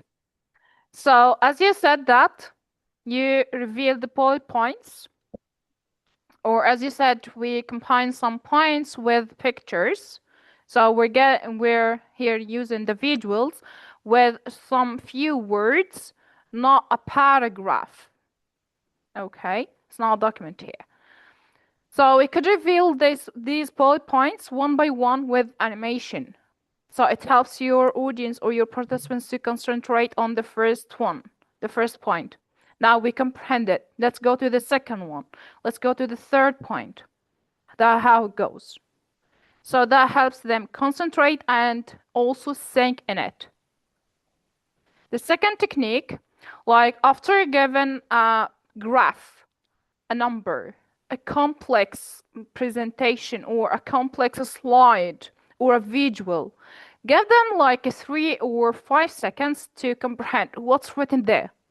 Because sometimes the numbers and the visuals of charts or graphs, I need to understand where's the start and where's the end of it.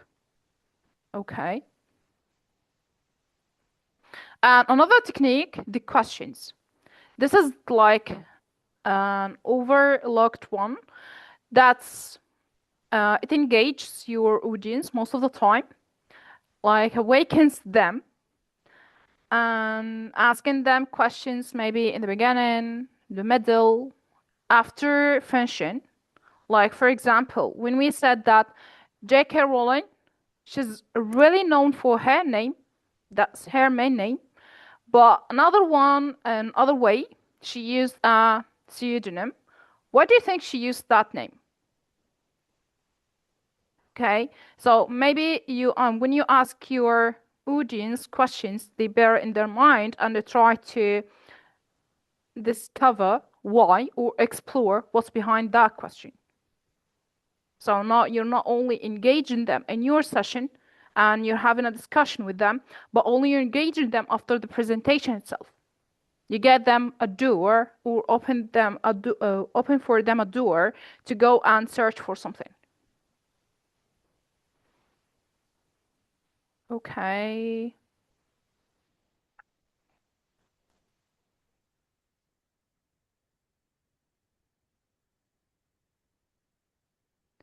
If we're going to the second part, now I have the techniques. How would I engage my audience or my participants? So I have toolkit. Of course, we haven't used all of them today, but some of them you can use. You can find them online tools to help you. So the first thing we said, when you ask them questions, you have polls. You have live questions in the session. Okay, so that's starting with their curiosity. It helps that, or you have on that point. So some tools, you can find them online like Mentimeter or Slido or Poll Everywhere. So these tools would help you find them. The next one, when you turn and talk, or a brainstorm hub for the participants, you ask them some questions or you ask them about the previous information or experience with this topic. So they start brainstorming their ideas and what they got from the previous classes or the previous workshops they worked at. Maybe here you could use a Padlet or Miro or the chat, even Zoom chat. You can use it to ask them questions and get their ideas. Another way, you could embed the media. As you mentioned before, we can add like some short videos or some photos or icons that would help you recognize or memorize it for a long time. So like here, you set the attention with a clip or with a photo or with an icon. You can use Canva or PowerPoint itself, or you can use generally. Like this one, I made it with Canva. So I used some icons and photos there. Another one, when you have the animation. As we said before, the animation helps you concentrate on only one point, one by one.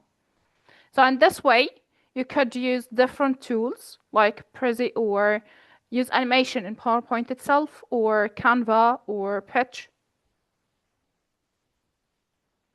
Also, the last one, the back channel or Q&A, when you ask or give your participants some time to ask their questions and you answer them.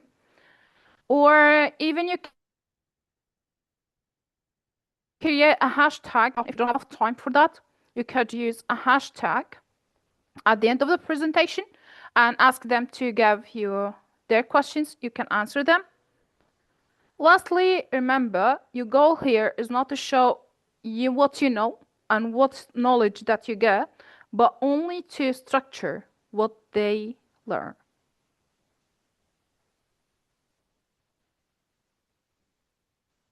Okay, as we said, we have another model.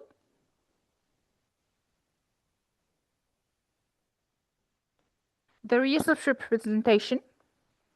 So most of the time when it comes to the conference or the webinars, you see that brilliant researchers, they have research paper or study, and they want to share it with their colleagues or their friends.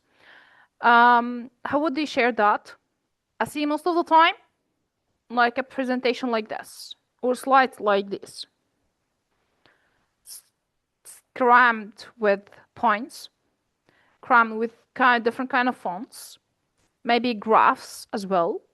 So kids like, where's the main point here? What was the gap? I didn't get the gap. As we said before, the slide isn't a document. It's not a literature review for you to write all of it or list all of it here on the slide. It's not. It's only to amplify your message. So when you try to prepare a research presentation, how would you do it? Are you going to write the title of it? Then the next presentation, you're given all of your intro, like in paragraphs, the second one in literature review, and list all of the studies that you got before. How would you write it, or how would you prepare it? If anyone here have prepared a research paper presentation before, would you share your experience?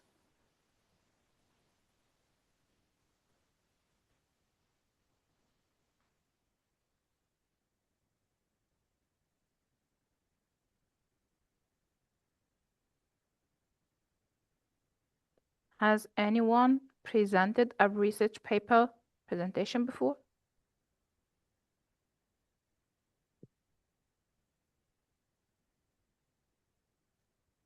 Yes. Great. We have yes from Yasin. Okay. How did you prepare it? You use The voice isn't clear. Sorry. Maybe they can write in the chat box. Points on your slides and then you do the talking.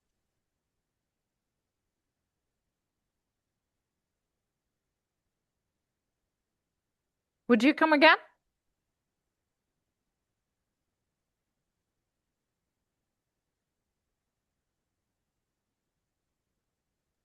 Hello? Grace, please, can you write in the chat box and then I'll read? Yeah, please. Yes, they can write in the chat box while you proceed and then I'll read. Okay, thank you.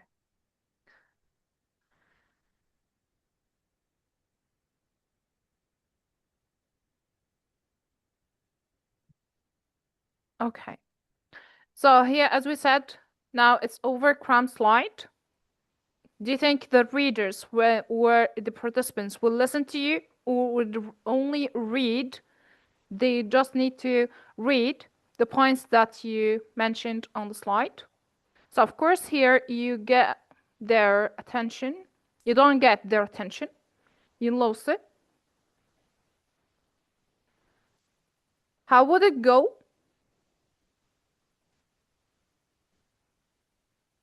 That's a great one. Okay, so how would we rescue that presentation? Like, simply, we could focus on the first one on the gap.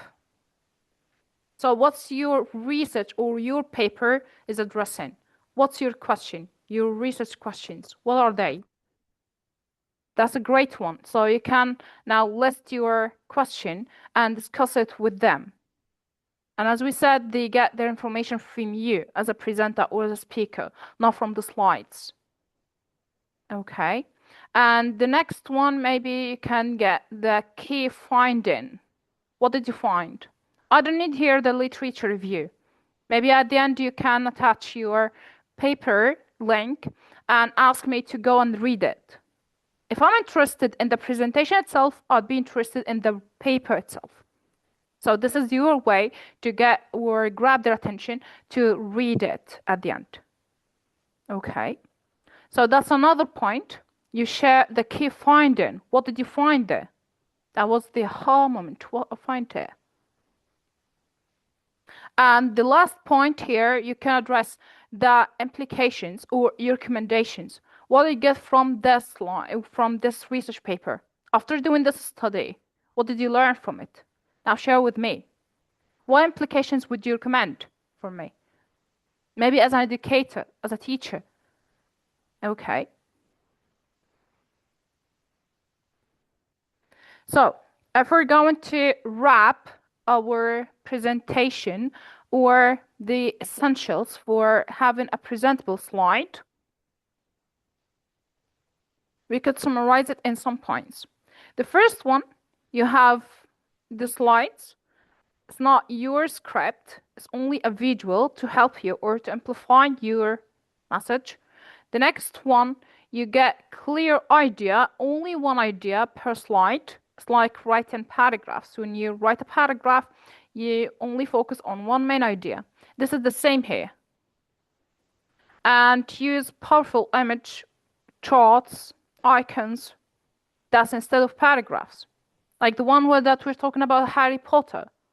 Instead of writing paragraphs about that movie, you could use like some pictures, some charts. Also engage your audience, ask them questions, give them the space to ask you as well and answer them. Of course, you have the answers. Okay, so it's time for Q&A. If you have any questions,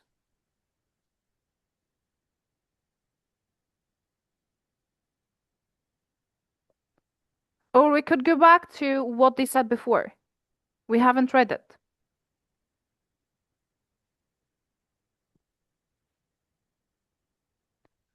Jamal said write the question, then discuss the answers instead of writing them on the slide.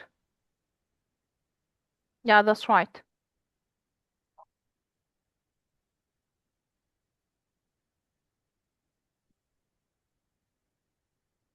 Presentation slides, you summarize your research into the major subheadings, points and points. Great.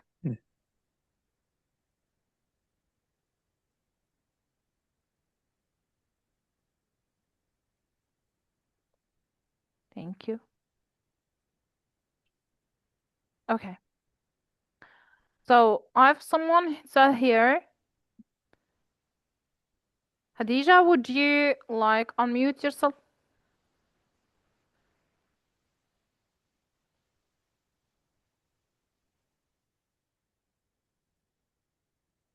I'm not sure if I'm reading the said the name correctly or not.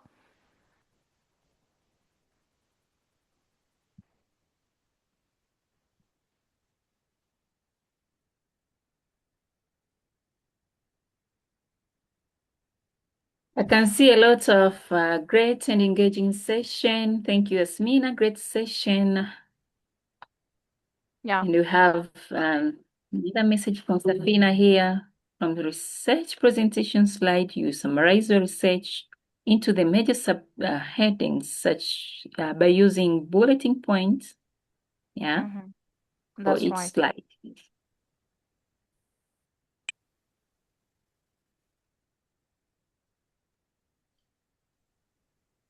Thank you so much, Yasmina. And we, thank you lots from Hassan. Yeah, it was great presentation. Thank you so much. Thank all the you. way from Egypt. We appreciate your time.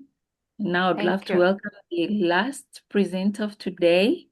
And please, if you still have the question, write in our chat box and Yasmina will be there to answer your worries. Any compliment, any question, she is there in our chat box and she will reply. Thank you so much, Yasmina. To my dear participants, we have the last presenter for today. We have heard on how to craft our proposals, how to write them, and then to the biograph, and then Yasmina with the preparation of the slides. Now, the last one is Lilian. Lilian, I trust you are around.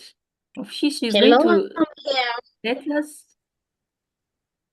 understand how can we make a good presentation. Yes, you have written an amazing proposal and you have been accepted to present in the conference, for example. You have written a very well professional biography and you have prepared engaged slides. Now, how can you use all those documents and make you a good presenter? Now we have Lilian. I trust Lilian.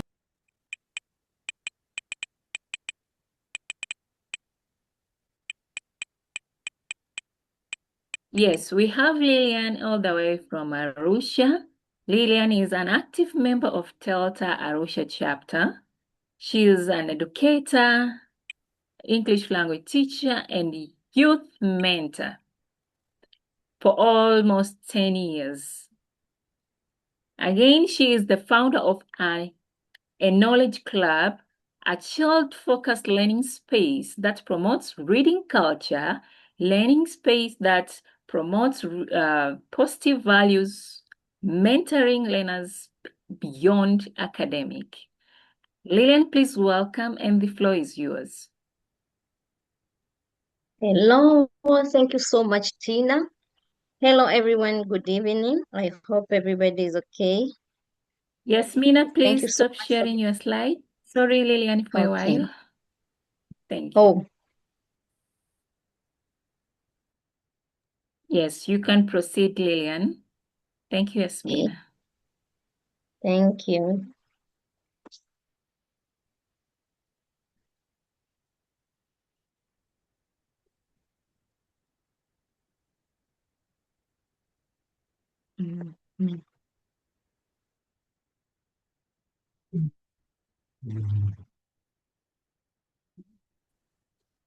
Hello, can you see my slides, please?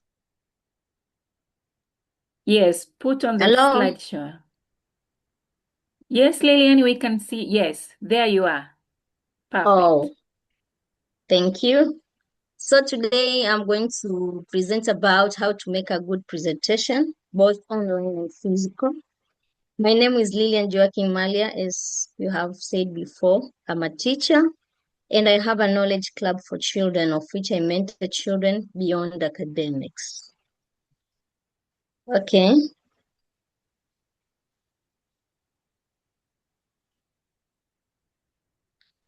I am very sure that we have all attended to a presentation, or one of us have been presenting somewhere. But what do you think can make a presentation fail? You can just write something on the chat box, please.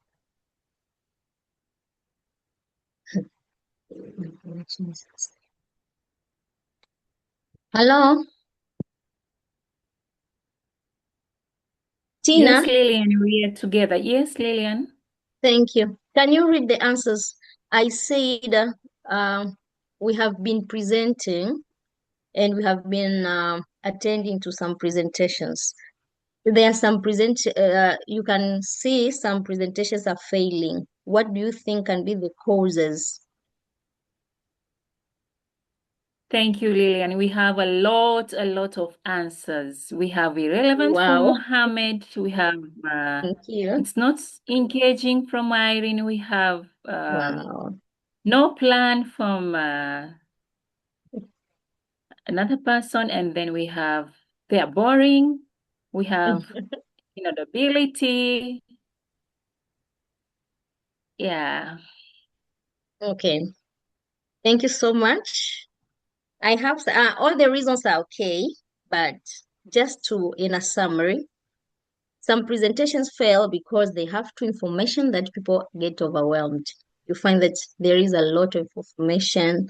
Sometimes our presenters using jargons of which people don't understand, so they are left behind. Sometimes you can find the presenter is not connected to the audience. He's just talking to himself or herself. Weak delivery, like the flat voice from when the presenter starts until the end. It's just having the same voice. Or there's no energy, it's just cool. Or he's not there. Maybe he's just talking, but the mind is not there. Sometimes, so all in all, plus the reasons that we have said in the chat box, when the attention is lost, the message is also lost. So for you to do a good presentation, you must know your audience. Who are they? Sometimes you can have the same topic, but you're talking to the teenagers. Sometimes you're talking to old people. So you cannot use the same examples or the same language. If you want to make a very good presentation, you must know your audience. So as you can understand which examples to use, which kind of words are you going to use, which tone even. You must understand even what they need. If you're talking something that is out of their need, they will not even pay attention. Even the problem that they have. If you're talking about something that you're going to solve their problems, they will pay attention. So audience is the foundation of great presentation. If you get to understand your audience, you get to know the language you use, you get to know the examples. So your presentation is going to be great. As you can see in the pictures, they are happy because their presenter has get to know the audience. Now, what makes memorable presentation or the memorable presentation formula? Number one, you should have a strong opening. We have different types of opening. You can start with a purpose. Maybe at the end of this presentation, I want everybody to understand 1, 2, 3. You can start by asking a question as I started, like, have you ever seen or attended to a boring presentation? How was it? You can start with a powerful quote or a short story or scenario. Another thing that makes the memorable presentation is you should have a well-structured content. You must have an introduction, the main body, and the ending. If you don't have that structure, people will get lost in the mid. They don't understand if you're starting, are you in the mid, are you near to close? Again, you must use a clear and simple language. As I said, you should understand the audience so as you can know which words should you use. And then you must engage your audience. As we said, one of you has said that what causes boring presentation is not engaging. You find a person is talking by himself or herself. So you should engage the audience, like asking questions. If you have different activities to make them active, you can give them, or you can give the discussion questions. Again, you must give the relevant stories and examples according to their age or level of education or the place they stay. So the stories and examples should be relevant. Again, you should manage time. You can find that you have been given 30 minutes for presentation, and then you're using 40 minutes or 50. So you find people are bored, even if you have something great to present. But if you fail to manage time, you don't start on time, you don't end on time, people get bored and they will never even understand your presentation. Again, you should have a memorable conclusion. You can conclude by recapping the key points, call to action, or by ending with a memorable quote or line. If you're using the slides, make sure that one idea goes with one slide. Make sure that you have big fonts and few words. Because if the audience is reading, they're not listening. So you should, the audience should focus on you and not reading. You can find that you have very good presentation, but a lot of reading, so people will keep on reading and they will lose focus on you. Okay.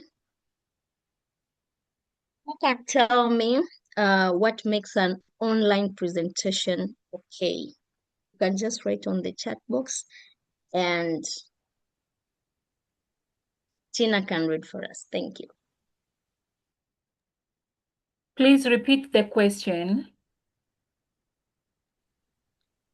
Okay, I said we have both online presentation and physical. For the online presentation, what makes the online presentation very good and catchy?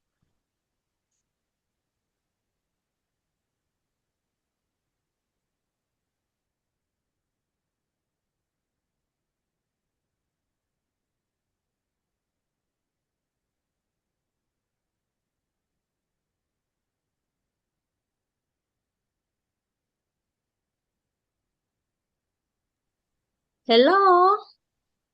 We are here. We are Hello? waiting for the answers. Yes, Lilian.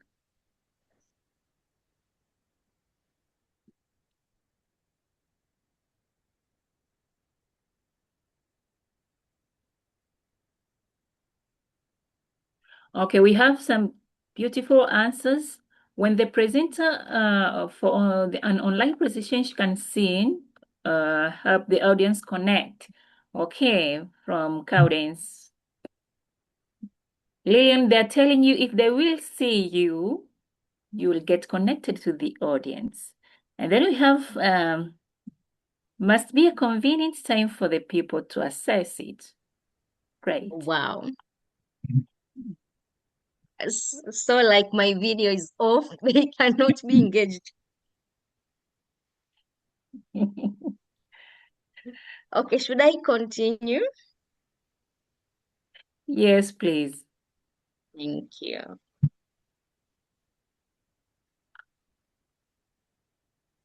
Okay, together with what they have said, but we have few online presentation tips.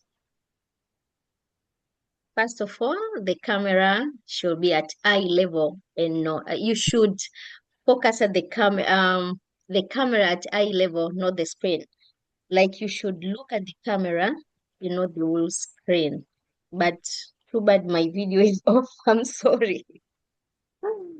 Again, there must be a good lighting and make sure your face is lit.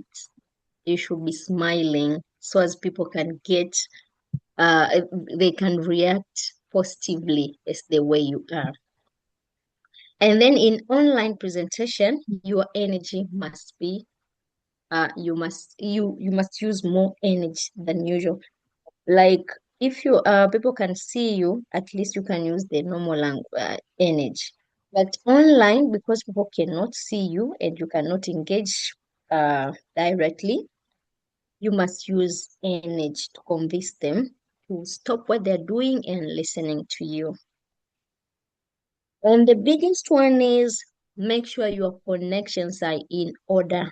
Sometimes make sure you are in a place that there is a good network. Make sure your devices are okay. And make sure you're in a good place where there's no distractions.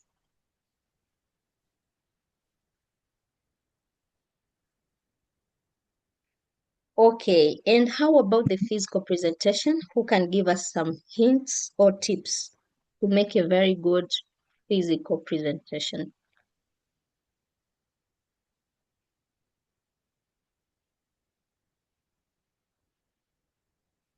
Hello?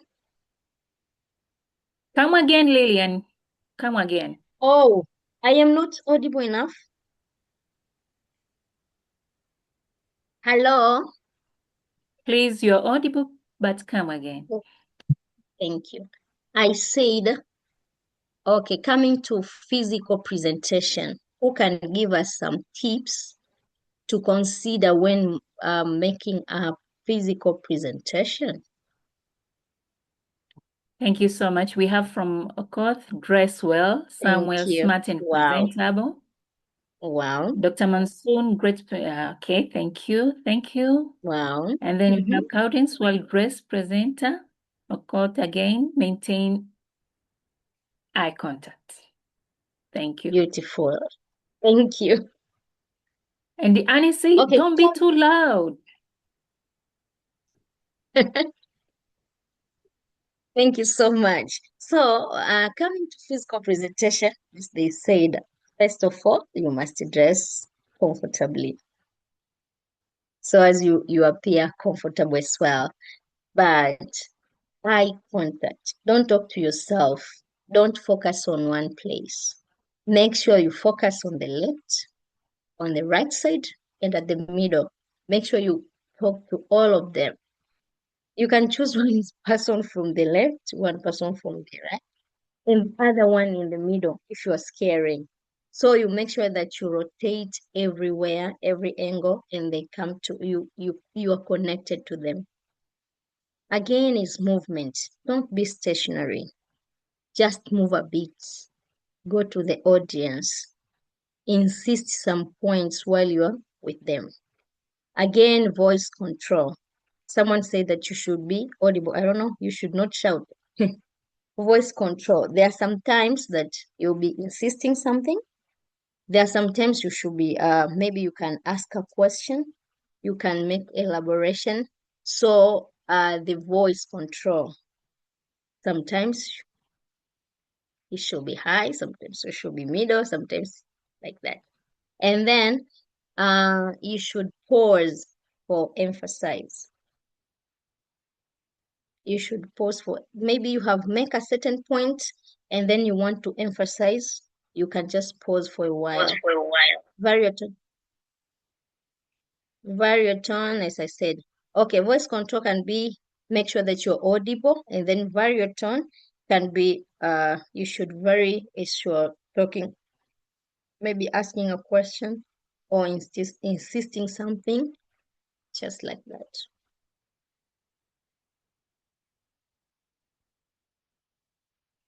Okay, who can tell us what are the mistakes that we make or people make when they do presentation, so as we can learn from today onwards, we leave them, so as we can do good presentations onwards. So please, you can just write on the chat box and Tina can read for us. The mistakes people do when they present. We have Samuel says, be sure of what you present. Thank you. So if you're not sure, even people will get lost. They won't pay attention to what you're saying. And we have this one. Please, can you put your camera on to illustrate what you are teaching? Please accept the challenge if possible. I have accepted the challenge, but next time, please, not today. Right. And then look at one Thank you. corner, a lot of gaps, fillers. Yeah. Not considering the audience from Leah. Consider the given time from Adija. Yes. Wow. That is what we have in our chat box. Thank you so much. So there are some things that we should prevent next time when we're given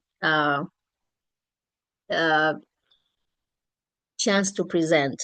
Make sure you observe time. Make sure you contact the audience. Don't just focus on one place. And don't read slides word to word. Make sure that you understand your topic, so as you can just read a little and then you make more explanation. Don't speak too fast. You should be just moderate. And then you should practice. You should practice your presentation before you go to people, so as you become familiar with it. Whenever you are asked a question, you're very comfortable answering them. And then make sure you make a very good introduction and a very good ending so as to attract the audience.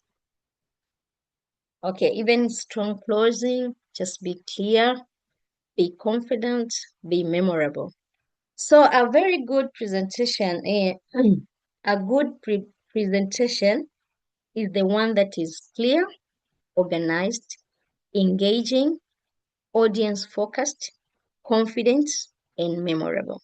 So wherever you are asked to prepare a presentation, it can be in the classroom, it can be at church or somewhere else. Make sure it is clear, it is organized, it is engaging, it is audience focused, it is very confident and memorable. Okay, before I finish my presentation, we have something to discuss together over here. Imagine you have been invited somewhere in the remote area or in a village. You have prepared yourself to do presentation by using the devices.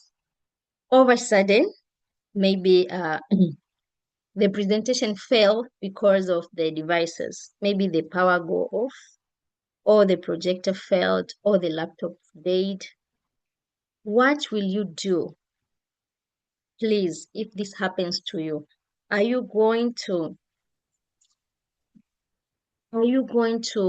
stop the presentation, or what are you going to do? So can we hear from some few people about their views of what they are going to do so as we can learn together? Welcome.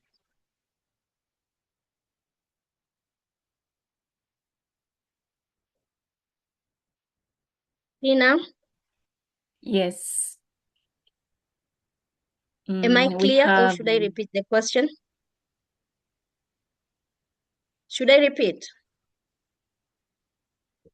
yes, please. And we have Cowden say, I will still present. Okay, Claudius, how are you going to present since all the whatever are in the device? Okay, Cowden, you can unmute yourself and speak, so or you can much. still write in our chat box. Thank you, thank you. While we are waiting for Cowden's, maybe Okay, she might unmute. I will still present, because before I go to present, I should be able to internalize my presentation with enough time to prepare. I should not depend on the device to help me present, because devices can fail. I mean, you can lose your laptop on your way to Kigali. Then will you go back, say, I can't present? So you should master your presentation in a way that you're not depending entirely on the slides. That's why she said you can't read word by word. The slide, that's why it's called a PowerPoint. That PowerPoint you should have all your PowerPoints in your head. They're just supposed to help you flow and remind you of your content, not to read for people. That's why I will still present. Wow, Cordence. I love that. Is there any person else? Tina? Yeah, there is a lot in our chat box since your video is on, and then they have decided to get fully engaged. And we have Leah, prior your presentation, you should prepare yourself very well and be ready to improvise the presentation. Nan says we should have the backup plan, having an extra tool. Okay. And then we have always happen to me in the rural area, and what I always do is to move with news, printing and marker pens, okay, and make my presentation engaged. We have Fatma. Before getting into presentation, you need to have the printouts just in case. Mohammed say, ask question, tell story related to the topic when that happens. Okay. Back to you, Lilian. Oh, thank you. Wow. Every answer is very amazing, but the one that couldn't say that you should get prepared. Your presentation should be in your heart. Even if any breakdown comes, you're not even threatened. That is very important. So make sure your presentation is in your heart, is in your mind, is in everywhere. Even if anything happens, still you can stay calm, confident, and you can still present. So, so after that happens, maybe Sorry, the trainer. Lilian. Yes, yes. Lilian, please. Hello? I think when your video is on, you break a lot. So please, you can switch off your video, and once you have done with your presentation, you can switch it on. Thank you. Thank you so much. Okay, I am so happy to hear from you all. And I can see everybody say that they will still go on. They will not stop doing the presentation because the devices went off. That is very amazing. It means you are well prepared and you know your presentation very, very well. So if this happens, don't even be threatened.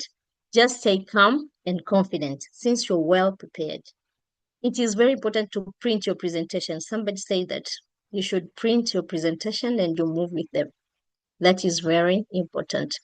So whenever anything happens, you still have the hard copy and you can just go on. Okay, after the breakdown, you can just use your voice, your gestures, and the eye contact as if nothing happened. Okay, you can reframe your presentation into a story. Maybe you are talking about maybe a disease, malaria, the causes of malaria, how to cure it and all that.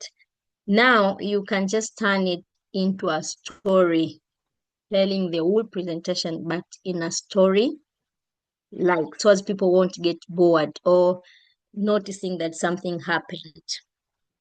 Again, you should involve your audience. Make sure your audience is well involved. And then remember to summarize all the points. So even if the online issue, even if the device presentation will get off, you can still handle the presentation by making sure that you are well prepared, you use your voice very well, you reframe your presentation in a story like, and then involve your audience and to summarize all the points. Okay, I welcome you all. If you have any addition on how to make a very good and memorable presentation, so as we can learn, all of us. Welcome. Thank you, Lilian. And we still have some good comments in our chat box. You can read and reply. Some will say, as long as I prepare and practice, I will go on. And then we have, it always happens to me in the rural. Yes, I've read that one. Thank you. And then we have really Cordance. I remember while I was attending one seminar presentation, I found a group members didn't present since member who had given introduction part failed to come to the presentation. It was so embarrassing. Lilian, check on this one and keep chatting in our chat box. And then we have Thompson say, thank you, I'm learning a lot. We have Jamal Maringo. So this Hello, question Tina. encourages critical thinking. Yes, Mama. Yes, I cannot Lilian. see the chat. I cannot display my slides at the same time I read the chats. Should I do one? Okay. Because the presentation has ended already. I can read for you. Don't worry. And then I was reading a message from Jamal Maringo. So this question encourages critical thinking, creativity, and flexibility. Then Gaza say, wow, Naswa. Claire says, congratulations, Lilian. It was wonderful presentation. And we can hear from Naito say, sometimes the network is down and the audience does not hear me. Then What will I do in this situation? This question goes to you, Lilian. Should I repeat?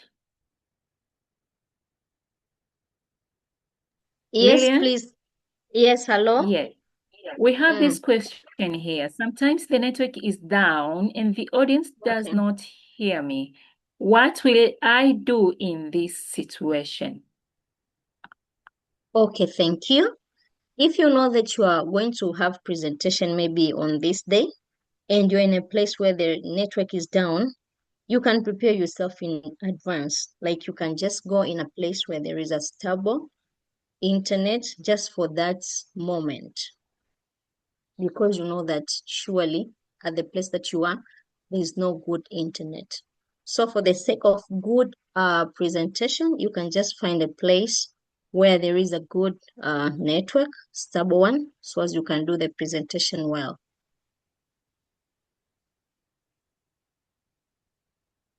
Thank you, Lilian. We have a hand from Okot. Okot, please. Oh, thank you. Congratulations, Lilian, for good presentation. In addition to what you have said, you could also have a friend at a standby mode. So if anything goes wrong with your network, your friend can help. As we have seen in the beginning, one of the presenters couldn't share the slides, but because they had sent it to Irene, it was easy for her to. It was sent to Tina. Sorry. So it was easy for her to share, and they presented well. So have backup plan. Thank you. Thank you so much, Okot. Yeah, that is very good. You can just share your slide before presenting to somebody else, just like a backup. Whenever you fail, you can just have somewhere else. Thank you so much, Okot. And you have Gaza, if I've said your name correctly. For the case of network, just buy your own router. Then we have from Nancy, brilliant idea, of course. Yeah. Thank you so much, Lilian, our last presenter for today. And I trust the audience learned a lot from you, from the first presenters, William and Irene, on how to write our proposal, winning proposals. And then to Godfrey on how to write bio. And he insisted on following the rules of a certain conference. If you're going for ALSEC, they need 2 to 3 sentences. If you're going to Africa, ELTA, they might need 40 words. If you come back to Delta, they might need 40 words or 50. So just check on the requirement of the conference. He has insisted that one. Again, we dive deeper to Egypt and met Yasmina on how to prepare engage slide. And this time, she has given us important clue on those who are going to present their research. And finally, Lilian, you have let us know that how can we present successful our positive proposals. So with this collaboration, with this togetherness and connectivity of the titles of the content, I trust that those who have been with us since 7 p.m. till now have learned and relearned a lot, and they are ready to present in any conference. Again, participants, thank you so very much for allowing to use your time positively in this webinar. And I do trust next time you will join us as well. Special thanks to the presenters. Lilian, you can stop sharing and read in our chat box. Maybe you will answer some 2-3 questions. And it is also the time for the participants as well to put on their videos. And we might see you once again. Thank you so much for holding on, and we are at the end of our webinar. Thank you so very much. Yeah, Lilian, you can still read in our chat box and answer some few questions. Thank you. Thank you so much, Tina. Thank you, everybody. Good night. Thank you so much. Thank you all for joining, and have a good night. It's about Christmas. Don't remember to sing. You have to remember to sing and celebrate. Thank Thank you, you, Samuel. I can presenters, for the great see you. session.